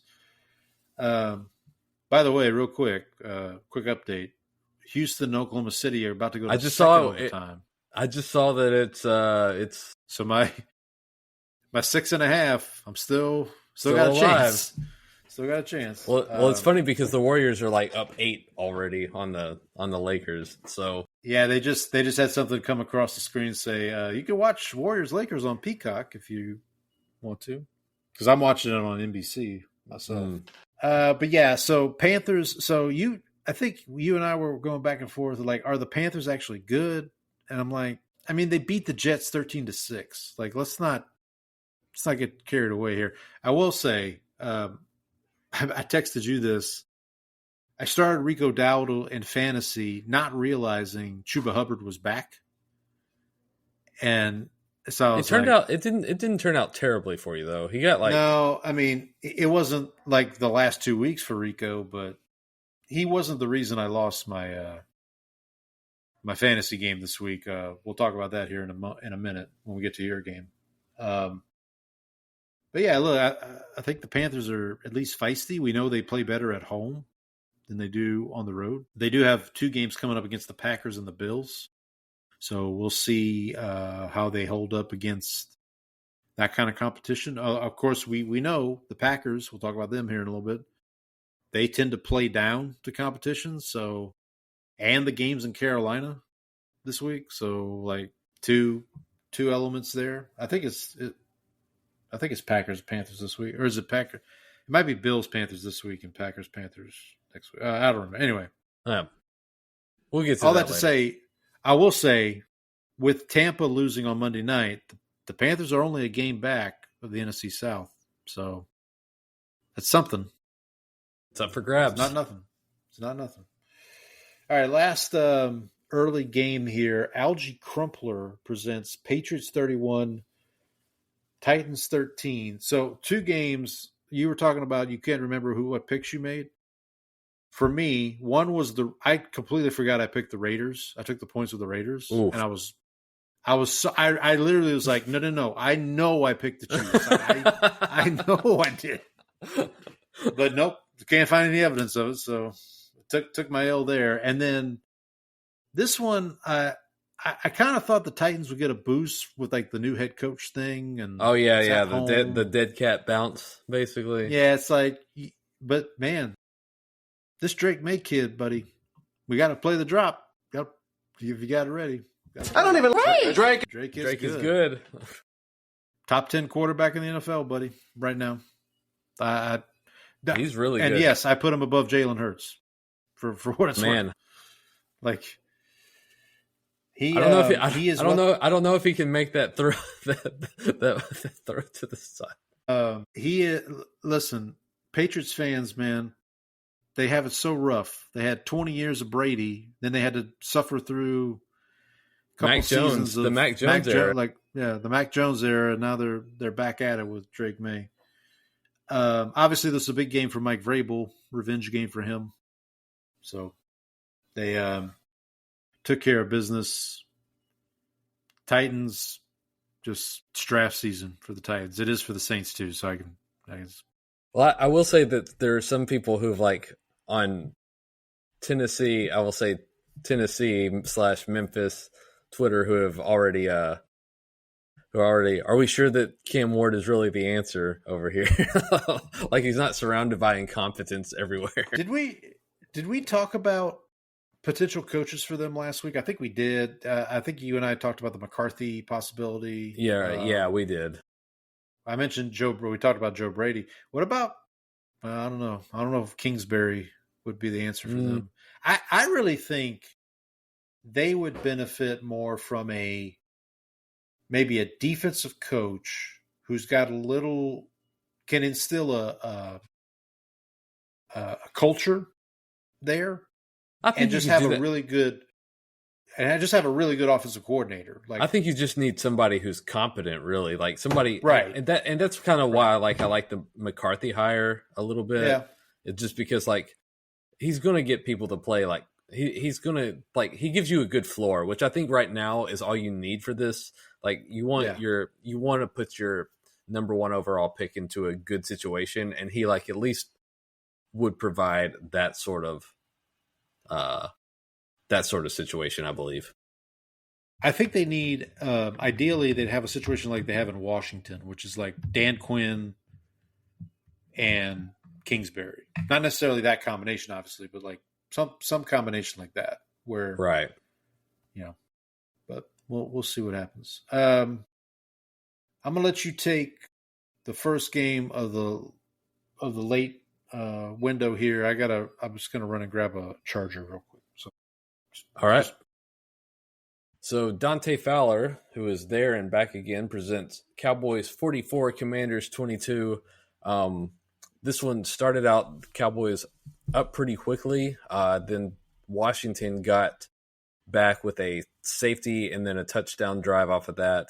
And then Dallas kind of put everything to bed pretty quickly. CeeDee Lamb had a 70-yard touchdown pass, so it was a one-play, 74-yard drive. Washington was also missing its top 3 receivers between McLaurin, Debo, and Noah Brown, also former Cowboy, which you wouldn't have thought it would matter against this defense, but Cowboys were also without Trayvon Diggs, who has a concussion, as I put in the air quotes. The defense, and this is what I talked about with the bullying, because Eberflus actually leaned into the man coverage, so it was about 50% man, 50% zone, which I think, like, not only were they better in man coverage in this situation, partially because the receivers that you're matching up with aren't as good, but also like the fact that they played man made their zone defense better. I think just because the offense didn't know what they were doing at all times, so that it was just more successful all around. And then one of the other things that they did in this was they sent more pressure, so they had like blitz. They sent 5 guys much more frequently than you would expect from an Eberflus defense, and so they were able to hurry Jaden Daniels up a little bit, and so they were able to get home, get some sacks. One of them also, the play where Jaden Daniels was injured was a strip sack fumble that Jadeveon Clowney ended up recovering, and then Mariota came in and then was pressured and just saw a guy open and thought a guy was open in the flat and threw a lollipop that Duron Bland just like grabbed and took the other way for 6. So I also thought so Jaden Daniels left this game with that injury. And I talked about the fact that he was missing wide receivers, but he was also missing wide receivers in the sense that like his throws were off a lot of times, like, and it wasn't just to like you kind of expect that with new receivers, but it wasn't just the new receivers. He also had like he missed Zach Ertz I think Zach Ertz like sat down in the soft spot in his zone, and then Jaden expected him to keep running, and so he just like threw it away from everybody. I will also say, and this is me being petty, but the Cowboys were up like 41-15, yeah. and Mariota threw a ball that was like way over everybody's head, and like Kyer Elam was like covering the guy, and like they both went up, but like there was no real contact, but the ref threw a flag which allowed the Commanders to end up driving to score a touchdown to make it like 41-22.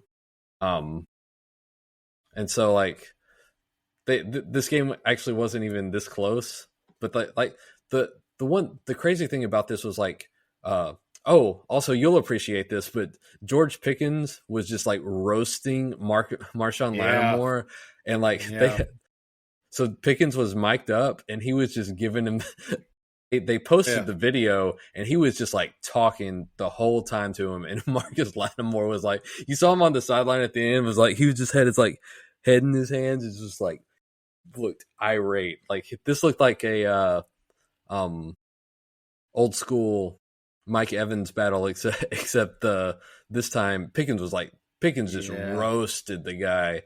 And I saw someone just like one of the guys that covers the Cowboys was like, Washington has got to know that they like botched that trade, like that they were on the wrong end of that. Well, I appreciate it.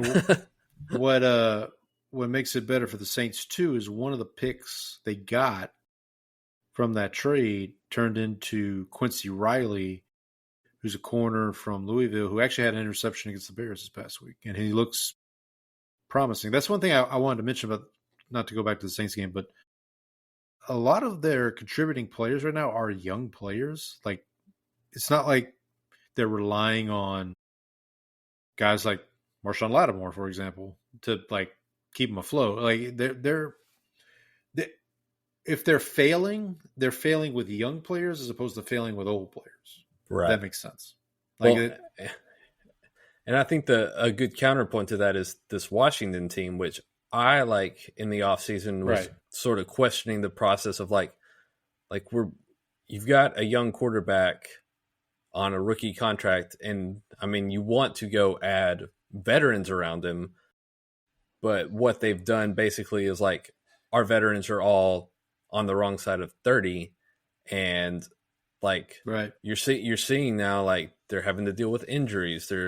Guys are hurt all the time. It's just like the way that they built this team that didn't really make any sense from like, I know you want to capitalize your short-term window, but you also want to look at you also want to have a long-term perspective, and they just, the team building from that standpoint never really made sense to me. Nope. Yeah, I agree. So from my perspective, I'll just mention this. I mentioned Rico Dowdle in my fantasy team. So I was playing my former manager at Academy, who is a Cowboys fan. She started Dak Prescott at quarterback, and I started Jaden Daniels. So one of you was happy with that decision. Meanwhile, the Drake was just sitting on my bench. Well, I don't think it's going to happen anymore. I think the Drake is getting he's getting the call. Yeah, he's getting the call. I also have Bill, their running back, Merritt, who he didn't do much of anything either. Yeah, he averaged like two yards a carry, which that was another thing. Is like the defensive line actually played better this week after getting run over by Rico Dowdle. They were able to kind of like get some stuffs. So that was also another encouraging thing. Yep. No. Yeah. So that was part of, like what in fact, when Mariota threw that pick six to Bland, I didn't realize Daniels got hurt. So I was like, oh crap. Now I'm going to lose. I'm going to lose points because it's interception. But yeah, well, see, I'll put it to you like this. JSN did his normal JSN stuff, and I still lost by 30 points in fantasy because, rough week. Rough week. But anyway, another rough week we'll get to here. Well, I guess it started rough and ended up okay. Ron Dane presents Broncos 33, Giants 32, and we go to our Denver correspondent, Donnie, for his Week 7 Denver Dispatch, as his email says here. There is so much to unpack with this game. First, There was a lot of woofing during the week from the Giants and Broncos. I don't know exactly what was said, but there was a lot of back and forth on social media from what I saw. There was a lot of back and forth after the game, too. It didn't seem very friendly. I'll say that much. All right. The Giants came in with a little chip on their shoulder. Going in, I thought, we have a rookie QB going up against a tough defense on the road. Broncos should win. I was thinking like 20-10 type game. Well, the G-men had different plans. They march right down, get a score on a busted coverage. Broncos go 3 and out. Now, this is where I had to stop watching to coach my son's basketball game. But I will say, the Broncos offense has started slow in almost every game. I can't explain the exact issue. Part of it is Sean Payton refuses to run the ball. This seems like a team that should lean on the run, use play action, rollouts, and bootlegs to put pressure on defenses. But they don't do that until the fourth quarter. Now, part of the problem could be Bo. He is inaccurate at times, makes bad decisions sometimes. It's weird to say that a team that tries to pass all the time is playing it conservative, but really that is what they do with these short passes behind the line of scrimmage.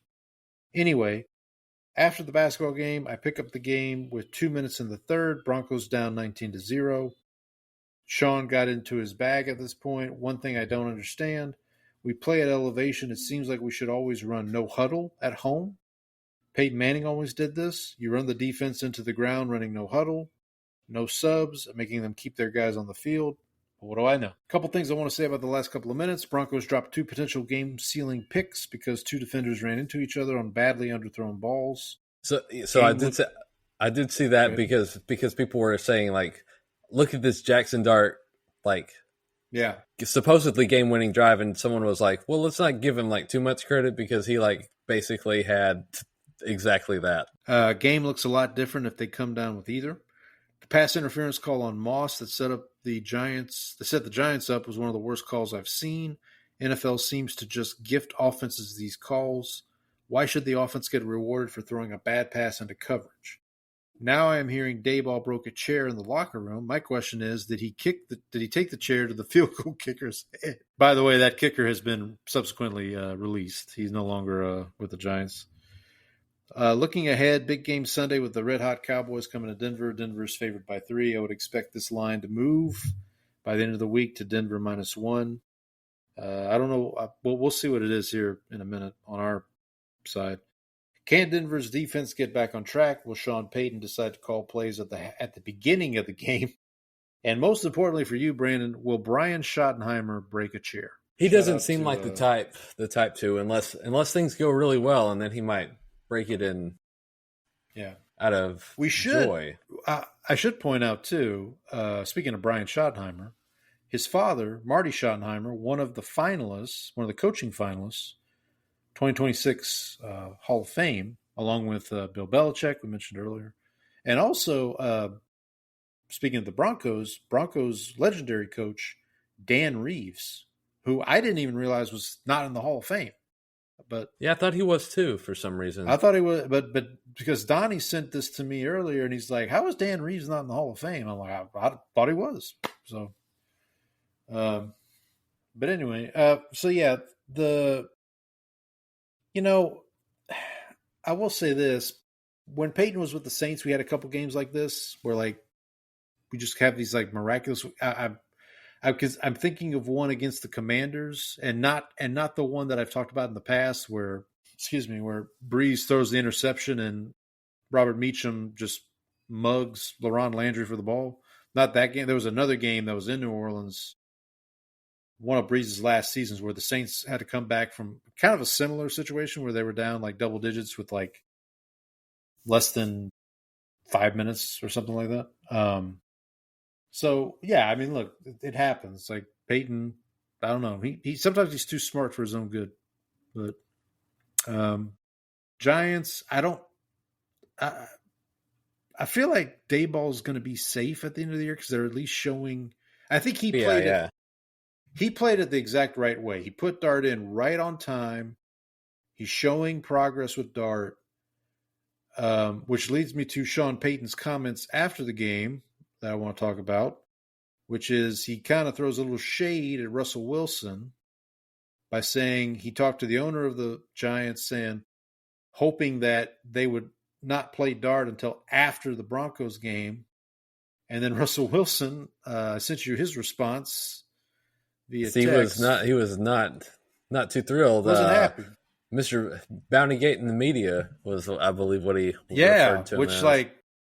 Which I'm like, okay, like, listen, man, like, I guess he woke up and chose violence. But I don't think. I guess their time in Denver did not end amicably. Well, listen, when you're going to take the worst dead cap hit in NFL history to get rid of a quarterback, things ain't good. No. So, let's move on. Here was another, well, actually, I'll say this is a good game, but it turned out to be a blowout. Dick Churovich presents Colts 38, Chargers 24. All right, buddy. Last week, I don't remember if it was on the show or via text, you said Colts potential fraud. Did you say that or did I say that? I think you said that. Okay. Because you said, because you brought up that they hadn't really beat anybody good. That they hadn't beaten anybody, like you ran through their list of wins so far. Their one loss was to the Rams, where Adonai Mitchell fumbled the ball out of the end zone. Well, they go back to Los Angeles and rewrite that wrong, and they just put a beating down on the Chargers. Chargers definitely feel like they are on the down slope. All these injuries are just starting to catch up for them. There's too much to overcome for them. Too much to overcome. And listen, give credit where credit's due with the Colts. We haven't really talked about Shane Steichen as a Coach of the Year candidate, but we probably need to. Well, he is the Vegas favorite right now. I went and looked on Monday because I was like that seems like free money. We should also mention their over under was 6.5. I think I took the under. Did you take the under? I took the under too. I bet the under. Yeah, so that's one more win, and we're both SOL as a word. Yes, I think both these teams are just going in opposite directions. For the Colts, they do have some interesting games coming up. I know they play the Steelers coming up. I do believe they have to travel to Kansas City at some point this season, which will be a very interesting contest. Obviously, they still have to play the Jaguars twice, so that could shake things up in the AFC South. But I think this team is legitimately good. I don't know if their defense might be a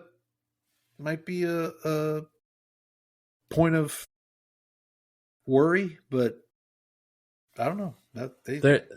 They may not be like the best team, but they feel very well rounded. Like their offense is good, The defense is good. They can run the ball, they can pass the ball. There's like a lot of good. Like that's how I feel about the Colts right now. Yep, I agree, buddy. All right, let's finish it out here. Late window, Al Del Greco, former Houston Oiler, presents Packers 27, Cardinals 23. So we already talked about the Packers and their tendency to play down to competition. Well, they did it again. And I texted my former coworker who's a Packers fan, and I presented him with that hypothesis, and he agreed that they definitely do tend to play down to competition. Micah had kind of a breakout game, I would say, for the Packers. The offense did just enough. This is another situation we talked about. Well, so Donnie in his email talked about like the Broncos maybe needed to be a running team that uses play action. Green Bay, you have Josh Jacobs. You can use. But why would we do that when Jordan Love can just throw 30-yard bombs on 3rd and 3? Yeah. They also need to get your boy Golden Boy involved too. He's collecting dust on my fantasy bench right now. Well, I have Jaden Reed on my IR spot right now. Oh, there you go. On the Cardinals side, so this is the second start in a row for Jacoby Brissett in relief of Kyler Murray. Kyler Murray better be careful, man, because like Brissett, he might get actually look might get kiboshed over here. He might get the kibosh. Who knows? So we talked about Steichen, kind of coach of the year candidate. I think Gannon might be another sneaky hot seat potential. They started 2-0, the Cardinals, that is. They've lost 5 in a row. Now, I will say their total margin of defeat in those 5 games is 13 points or 15 points or something ridiculous. Yeah, it's really low.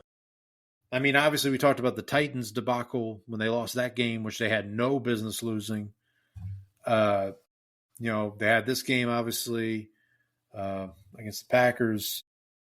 So they seem like they're in games, but I don't know. They probably need to start showing some wins here to kind of help out.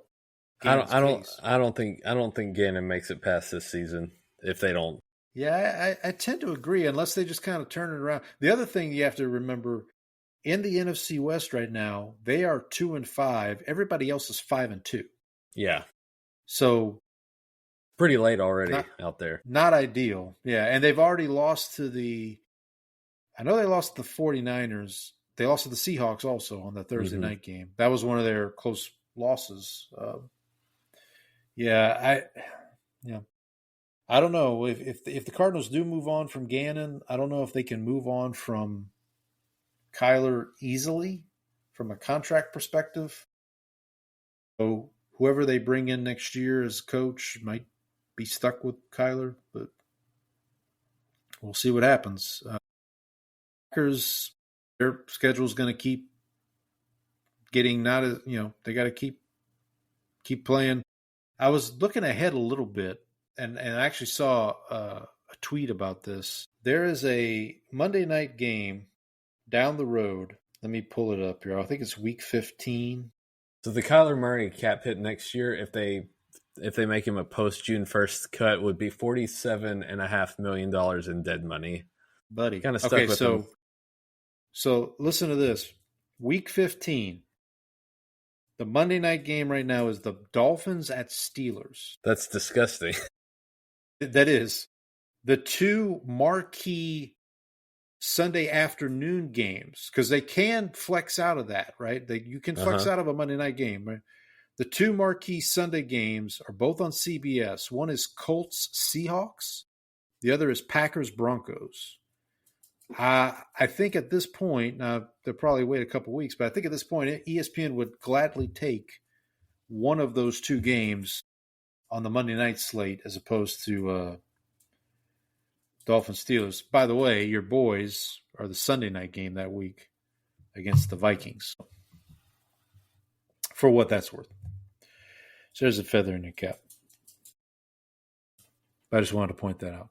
Speaking of Sunday night, I want to talk about this week's Sunday night game. Brett Maxey presented 49ers 20, Falcons 10. I don't know how either of these teams keep doing this. I don't know how the 49ers keep winning, and I don't know how the Falcons just week after week, you just don't know. You don't know what you're getting. They're like a box of chocolates. You don't know what you're going to get, like from week to week. I'm going to say it right here. Kyle Shanahan, coach of the year. Like, the 49ers are 5-2. They have no business being 5-2. Mac Jones is going to make some money next offseason because of Kyle Shanahan and like what he's doing right now. That's my thought. I feel like it's being maybe, but I feel like a lot of this is being held in place by Christian McCaffrey sucking the life force out of everybody else on the team right now to stay healthy. That's true. Yeah, McCaffrey has been playing well. And he's stayed healthy. Maybe that's the 49ers thing, is like only one of their good players can stay healthy for a whole season. But in order for that to happen, the other good players have to all be injured at some point, like Purdy, Ayuk.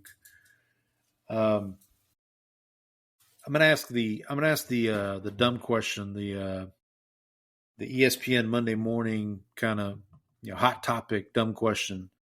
Is there a quarterback controversy in San Francisco? Oh, you just paid the guy a bunch of money. Yeah. Like I said, Mac Jones will get paid next offseason, though. I think. Did he sign a 2-year deal or one-year deal? If he signed a 2-year deal, maybe they could trade him. Yeah, that I'm not sure about. Yeah. But And for the Falcons, yeah, they're just. I just don't know. I don't know what to tell. I don't know what to tell people about the Falcons. They definitely have the talent. I think I saw some Falcons fans say they want to fire Zach Robinson, the offensive coordinator. So that's not good. I thought for the longest time, for a while, that the Falcons were the second best team in the NFC South. I may be wrong. They may be. Panthers may have succeeded them. Yeah. I don't know. I didn't watch much of this game, I'll be honest. No, I didn't either. I watched a little bit, and it just seemed like I think the big thing that I took away was that Atlanta's offense just seemed like it could never get anything going here, and I think that also might be a part. I think a lot of that is also like attributable to the San Francisco defense there. True. San Francisco's defense is still pretty good. Pretty good. I'm just going to put up the team stats for this game real quick because I'm just curious. Yeah, I mean, here you go. San Francisco in this game, 324 total yards, 150 passing, 174 rushing. That'll do it. There you go. That'll do it. And then the Falcons on the other side, only 62 yards rushing with 230 yards passing. So that will get it done. As it were. All right. Move on to our favorite thing in the world, Monday night doubleheader. Dan Orlovsky presents Lions 24, Buccaneers 9. Did I get that right? Yeah, I think that sounds right. Sure. All right. So you had you had the Lions -5.5. I went the other way. Sad for me. I think the Bucs are just kind of in that Chargers territory on this. The injuries just kind of kept caught up with them. Mike Evans looks like he's out for the season now, collarbone. Yeah, Mike Evans came back and then immediately this was his first game back from the injury and then landed on his collarbone and broke it. And then Ibuka came back and was able to play, and he actually looked effective. But this just felt like Tampa Bay was undermanned, and then the talent disparity ended up winning out because Detroit just they made mistakes. Like they kept like getting penalties, lining up wrong, holding calls, and then it didn't matter just because they kept like chipping away at it. And then you saw Gibbs have the 70-yard touchdown run. It just like they were ended up just being. It did feel for the first quarter, like for the first half, it felt like Tampa was doing their best to just hold on to try to stay in it. And then when Gibbs broke off that run, it felt kind of backbreaking. Yeah, honestly. that was kind of it. One thing I'll mention, we talked about Aaron Glenn with the Jets, and that's not going well. Kelvin Shepard, defensive coordinator for the Lions, he's stepped in. I mean, they kind of have a makeshift group at cornerback right now. Mm-hmm. Their secondary is like Rocky Sin and there's a bunch of no disrespect, but like a bunch of kind of no names, just journeyman people that they've just like thrown out there. That's a better way to put it. Journeyman guys.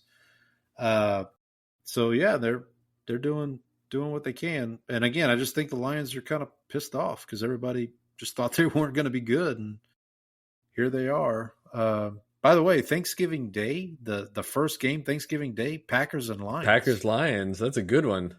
That's pretty good, buddy. Well, then you get Cowboys-Chiefs, which is... That's not bad. That's going to be in the 70-point range for total. And then the nightcap is Bengals-Ravens, which, for nothing else, is Joe Flacco versus the Ravens. If Lamar might be back. So, Thanksgiving's shaping up to be not bad for a football slate there. Yep.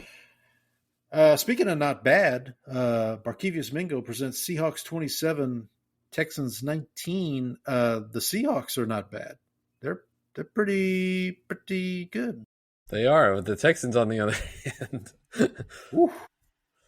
Buddy, that offense, they didn't fix the offense. Shocker. Nope. The offensive line is still bad. They came off a bye with a Monday night game, so they get an extra day. And but no, listen, I think the Seahawks defense I think they're legit. Sam Darnold's having a quietly really good season. We talked about this a little last week. Like Sam Darnold's season is pretty good. Like he's up there with Dak in terms of like the efficiency QB, numbers, efficiencies and all that. Nobody's talking about him. Yeah, I'm not saying he should get MVP votes, but I'm just saying like he's having a really good season. So here's the text, the tweet that I sent you, which was this was a reply to a PFT commenter tweet, and it says, "This is about the Texans. They played their last game 15 days ago. They had 2 weeks to prepare for this game, and their offensive staff looks like they spent much of it huffing paint." Yeah. Remember that one? Well, yeah. So shout out to our good friend of the show, Trang. Our Seahawks are looking pretty good. Like I said, yep.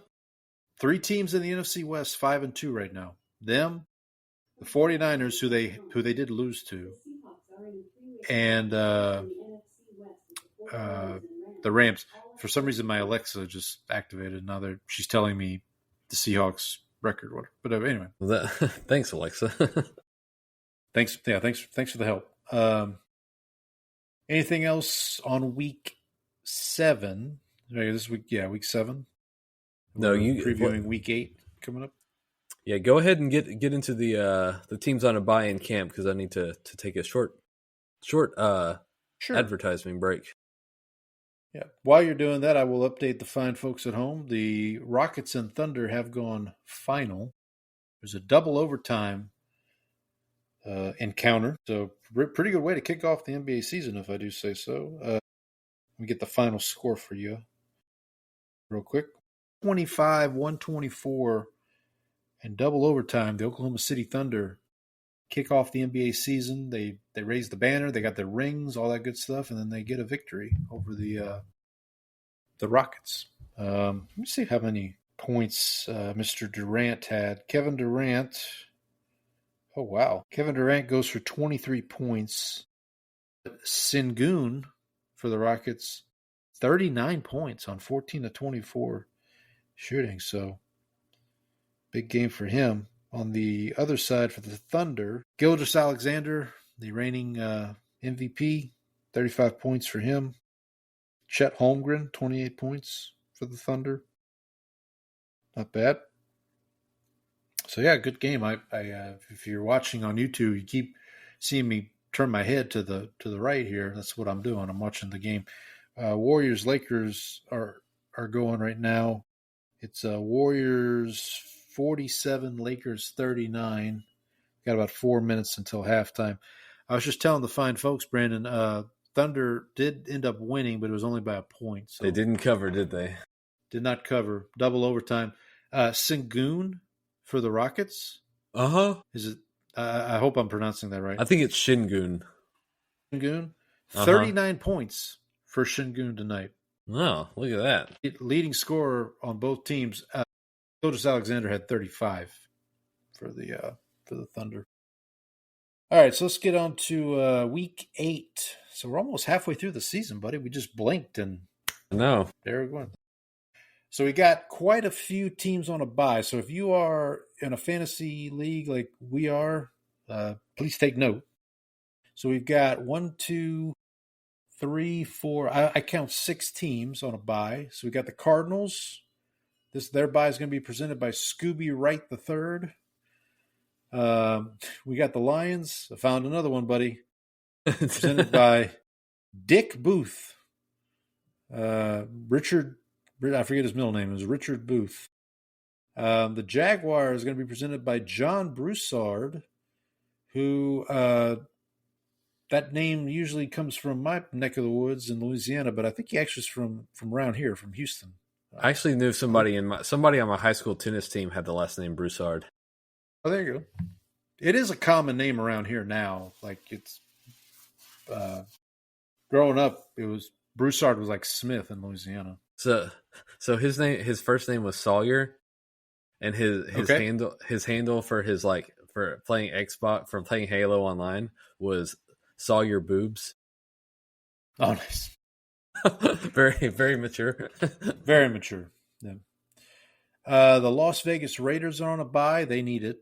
Their bye is presented by Napoleon Kaufman, one of my favorite an offset. names. They need like a whole. They need like a 3-month bye. The Rams are on a bye. Their bye is brought to you by Brock Berlin, who is a Louisiana kid. He played his high school football at Evangel Christian High School in Shreveport.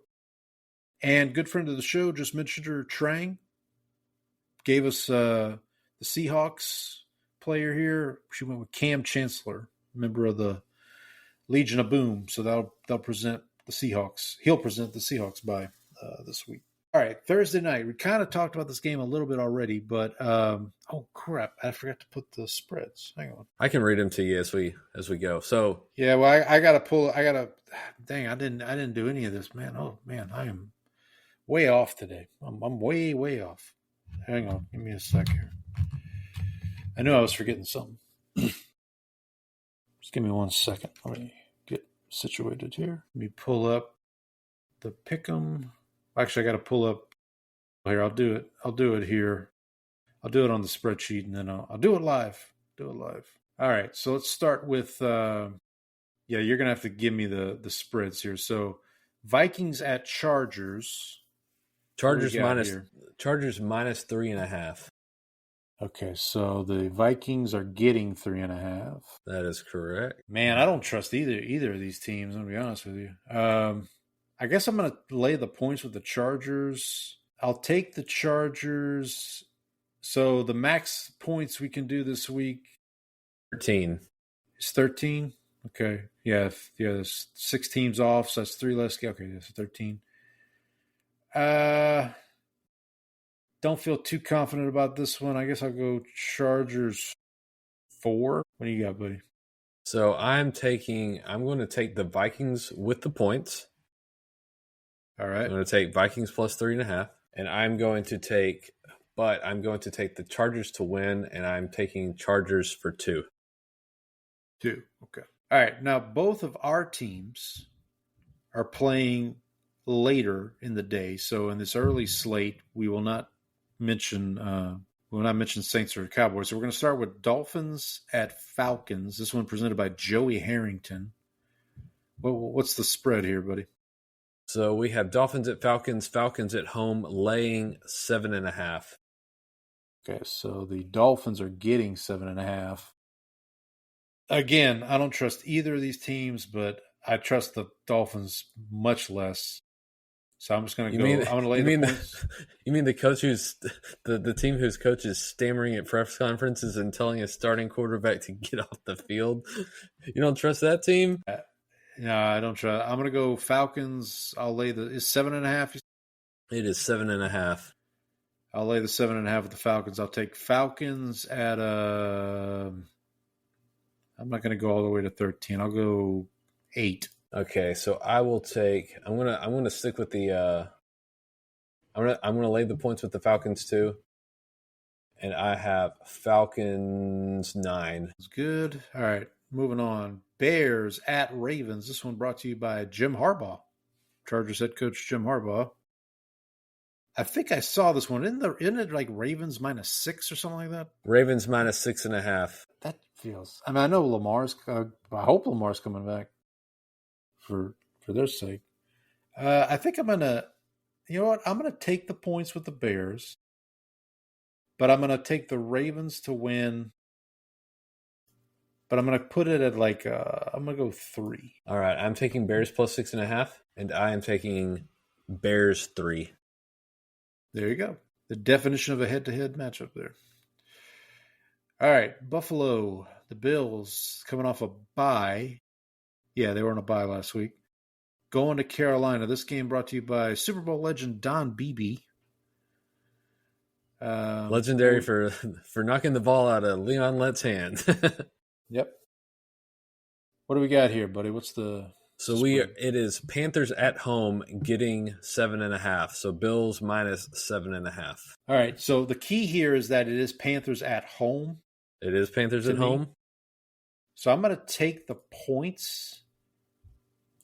I'm going to take the Bills though to win, but I'm going to put this at this is the Costanza special. I'll put it at a 7. Talk me into it. I'm going to take the Panthers plus 7.5, but I'm taking the Bills, and I'm taking this much higher. I'm taking the Bills at 12. Okay. Yeah, I figured you might. I don't know. Like again, the Panthers at home they scare me for some reason. All right, another team that scares me for wrong reasons. Jets at Bengals. This one brought to you by Lavernius Coles. What do we got here, buddy? Bengals minus 6.5. So the Jets on the road getting 6.5. Yeah, I don't trust the Jets. I'm laying the points with the Bengals. This is a Joe Flacco revenge game too, right? It is. Being a former Jet. So I'll take Bengals minus the 6.5, and I'll take Bengals. I'll go all the way up to. I'll go 9. Okay, hold on a sec. I need to fix something. Okay, so I have Bengals minus 6.5. Did you take Bengals too? Took Bengals to win. That is 9. And I have Bengals 8. All right, moving on here. I guess this one could be brought to you by D'Amico Ryans. 49ers at Texans. I have it being brought to you by Trendon Holiday. Did he play for the 49ers and the Texans? D'Amico Ryans? I don't think he played for the 49ers. I think he just coached there. I didn't think so. I think he just played for them and the Eagles, like the Texans and the Eagles. Okay. So Trendon Holiday is going to present this one. This one's in Houston. What do we got for a spread? So it is Texans plus 1.5 right now. Okay, so the 49ers laying 1.5 on the road. Whoo, buddy. So yeah, I'm going to ride with the 49ers here. I'm going to lay the 1.5, and I'll go 49ers. So let's see. I'll still keep it low. I'm going to go 6. Okay, so I will tell you right now that this line has moved to Texans minus 1.5. Wonder why. So I'm going to take. I think they just trust. I guess the Texans defense a little more. Yeah, I guess that makes sense. Yeah, so I'm taking Texans plus the 1.5, and I'm also picking the Texans for 4 points. Up next, we got 2 more early games here. Browns at Patriots. This one brought to you by Tom Tupa, punter extraordinaire from years gone by. What do we got, buddy? What's the line here? It is Patriots minus 7.5. Okay, so the Browns on the road getting 7.5. Browns are feisty, man. And I know the Patriots are kind of riding this high. They've won a couple in a row. The Drake looks really good. I think I'm going to take the points with the Browns. I know it makes no sense, but I'm going to take I've done less sensible things, I guess. I'm going to take the Browns. I'm going to take the points with the Browns. I'll still take the Patriots to win. Let's see. I'll put it at I'm going to go 10. So I'm taking the Patriots because they're at home. They're not in Cleveland, so I'll take the Patriots there. Fair. And then I have Patriots 6. All right. Last early window game here. A rematch from a couple Thursday nights ago when the Giants pulled the upset. Giants going into Philadelphia this time. This one brought to you by Jeff Feagles, another punter. Jeff Feagles. Not Jeff Eagles. Not Jeff Eagles. I like this guy's names because he is F the Eagles. Right. That's why I did it, buddy. Good call. All right, what we got on the line here? We got Eagles minus 7.5. So the Giants are getting 7.5 2 weeks after beating the Eagles straight up. I mean, it is in Philadelphia. It's a crazy mixed up world, Paul. Am I crazy taking the Giants with the points here? I'm taking the points. Okay, I'll still go Eagles to win. I'll put it at let me see what I got here. 13's the highest we can do this week. I'm not going that. Well, hang on. Gotta see. This is why I should do this beforehand. I'll go 5 on the Eagles 5. Giants plus 7.5. Mm-hmm. Giants 1. Hey, there we go, buddy. Think we might know what your upset pick of the week is. I guess I didn't. Remind me after this. I'll review how we did on our picks this past week. Forgot to do that. I'm not with it today, buddy. Something's missing. Something's missing. All right. All right. 3 late games here. First off, Bucks at Saints. This one brought to you by Carl Nix, one of the guards who was key to the protecting Drew Brees back in the day. What do we got as a line here, buddy? We got Saints plus 5.5. Saints plus 5.5. So the Bucks are laying 5.5. I'm going to lay the points. This is tricky, man. Saints have played better at home this year. Bucks have got a ton of injuries. I'm going to lay the points. I'll take Bucks. Something's got to be a high number here, so I guess I'll go Bucks 11. So I'm taking the Saints in the points. Okay. And I'm taking Bucks 10. All right, now to the I guess honestly this might be the game of the week. Well, no, the Sunday night game is probably the game of the week, but Cowboys Broncos, this one brought to you by Ronald Leary. What position did Mr. Leary play? He was an offensive guard, kind of like Montre Holland. Oh, there you go. All right. All right, so Cowboys at Broncos, what we got for a line? It is Broncos minus 3.5. So the Cowboys on the road getting 3.5. I'm going to lay the 3.5 at the Broncos. And I'm going to go Broncos. Let's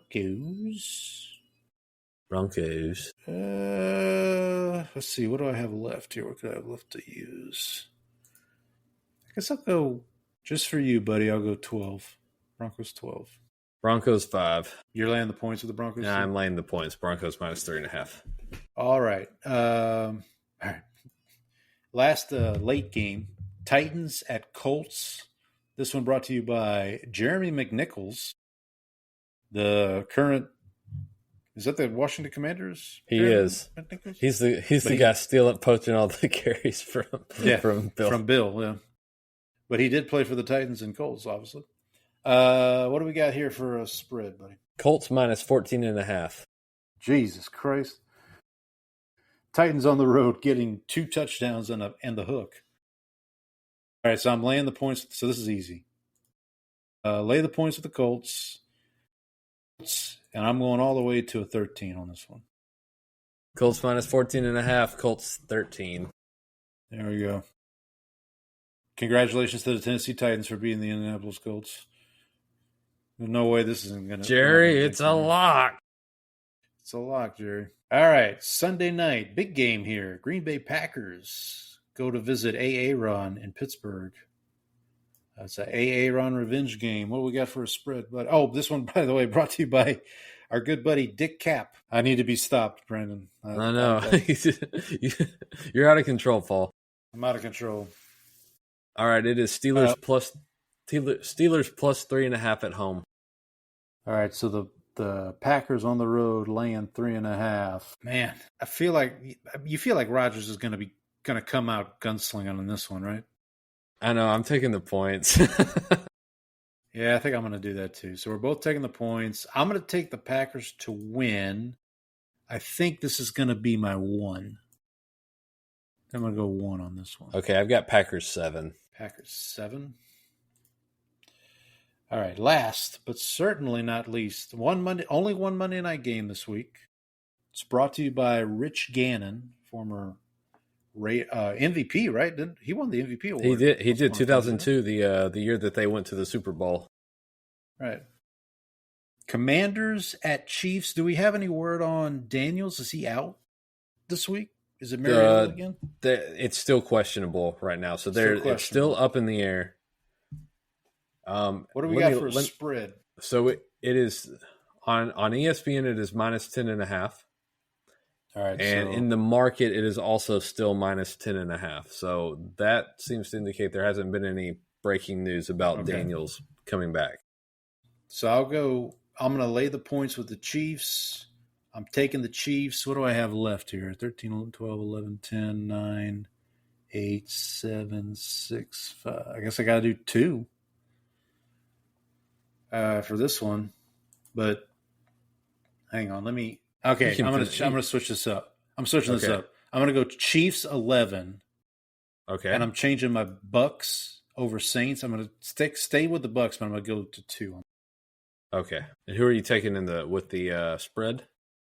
The Chiefs, laying the 10.5 with the Chiefs. Yeah, I am taking the Chiefs minus 10.5, and I have Chiefs 11. So we're both on 11 on that one. All right. So before I forget, let me go through week 7, see how we did on our picks here. So for the week, I was 6-9. You were 8-7. So hey, buddy, you got above 500.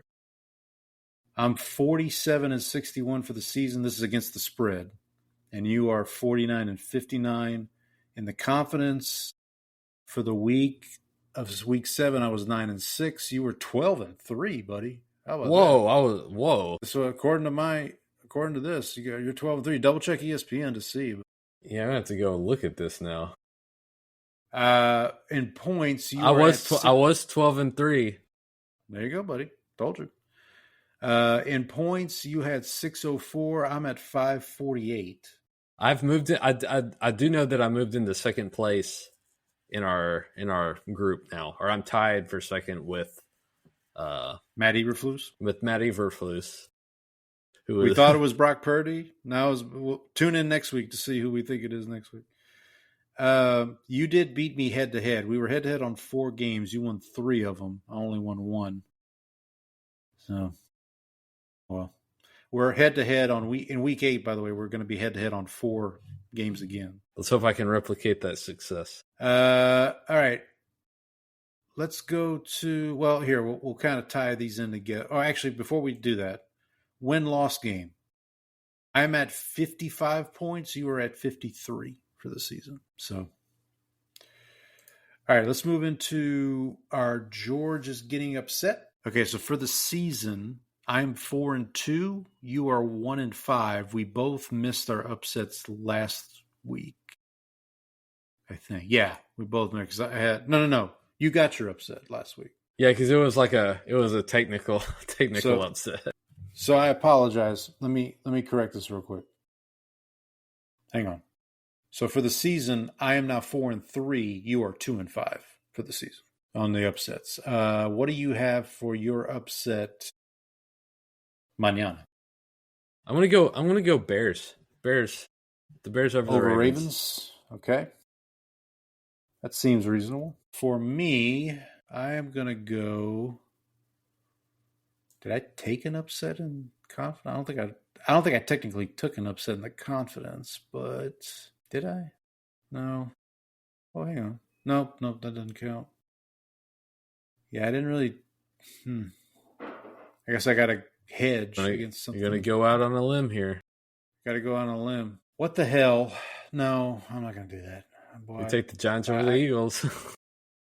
No, there was another one I'm really tempted to do.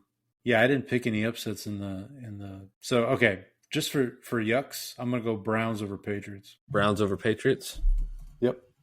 Whoa. This is the second time I've picked Browns. It didn't work for me last time. Probably won't work for me this time. But what the hell, buddy? You only live once. Gotta. All right, let's move up to Jerry. It's a lock. All right, so good news for me. I am 7-0 on my locks. I'm 6-1, right? 6-1, yeah. I'll let you go first again here. What's your lock of the week? Well, I can't. I won't pick the team playing against the Titans again this week because that seems too obvious. Seems unfair, right? Yeah, let's go Chiefs over Commies. All right, Chiefs over Commanders for Brandon. For myself. And we're out of Survivor, right? So we're not picking a Survivor. We don't have to have a Survivor today. Sad day. I'm going to go lock of the week. No, I really don't want to jinx Donnie. Bengals over Jets? Yeah, that's probably the play. No, Bills over Panthers? Well, I actually thought about that for my upset, to be honest. Falcons. I'll go Falcons over Dolphins. That's a good one. Falcons over Dolphins. I had Falcons as my upset last week. They let me down, so they'll probably let me down again. They'll save McDaniel's job for one. I really thought about taking Panthers. Should I take Panthers over Bills as the upset? I almost feel like Do it, Paul. Do it. Yeah, what the hell? What the hell? We'll change. So I'm changing. I'm gonna go Panthers over Bills as my upset. Which, by the way, if that happens, if the Bills lose and the Patriots win, the Bills are going to be. I mean, the Patriots are going to be in. Well, the Patriots are already favored to win the division right now. Yeah, because they're 5-2. Bills are 4-2. And the Patriot. Have you seen the Patriots schedule? Well, there's that, and the Patriots already beat the Bills once. So yeah, if you're the Bills, you can't really mess around with this Panthers game. You got to go get in, get out, get a win, and move on. Now, on the bright side for me, if the Panthers beat the Bills, then that makes the Cowboys' loss over there look a lot better. So true, there is that. True, there is that. Yep. Okay. Any other Week 8 thoughts before we move on here? I think that's it. I do want to, before we sign off for the week, I do want to send our condolences to the family of Doug Martin. Mm-hmm. Don't know if everybody saw the over the weekend. It was like right as the late games were kicking off on Sunday, the announcement came out that he passed away. I believe he was 38. He was far too young. However old he was, gone too young. There's an investigation going on. I know there was some speculation about what happened. We won't get into that here, but sounds like he was in maybe not a great place mentally. So I just want to take this moment to just tell everybody, take care of yourself, ladies and gentlemen. Get help if you need it. Mental health. Get help if you need it. I haven't discussed this with you, Brandon, but I was wondering maybe if we as a show, we could maybe try to come up with a way. I'm open to ideas. Come up with a way maybe to raise some money so we could maybe donate to either a mental health cause, suicide prevention, something of that nature. Maybe we could talk about it more. Yeah, we can figure something out. And once we do, obviously we'll share it on the show. So folks, if they want to donate, you obviously can. I will say, from me personally, suicide is definitely something that has, I don't want to say touched my life. I've had several high school classmates take their own lives. Unfortunately, I've had, I've had college classmates do. I've had more than one, and that's too much. So, there's always reason to keep going, folks, and get help if you need it. I don't want to end the show on a somber note, but I just felt the need to address it. Absolutely. So I hope everybody's doing okay out there, and if you're not, again, get some help. Don't be afraid to ask for help. But we'll be back next week. We'll have Halloween's right around the corner, man. I mean, it's have your kids gotten their costumes? We're doing a family costume. We're doing a family costume this year. So we're doing so they're going to be my wife and the two daughters are going to be the three members of Huntrix from K-pop Demon Hunters. Okay. And I'm going to be their manager, Bobby. So Paul, you need to get with the program and watch the movie, buddy. I do. I think my oldest has checked it out. Maybe my youngest too, but you're right. I do. You're right. I do need to get with the program. Get with the times. Get with the times. Stop watching Seinfeld and old movies. Yeah, stop watching movies and subtitles. Right. Yeah, put down La Ciénaga and get with K-pop Demon Hunters. Yep. No, so we'll see everybody next week. Hope everybody has a good week. And until then, until we see you next time, happy football.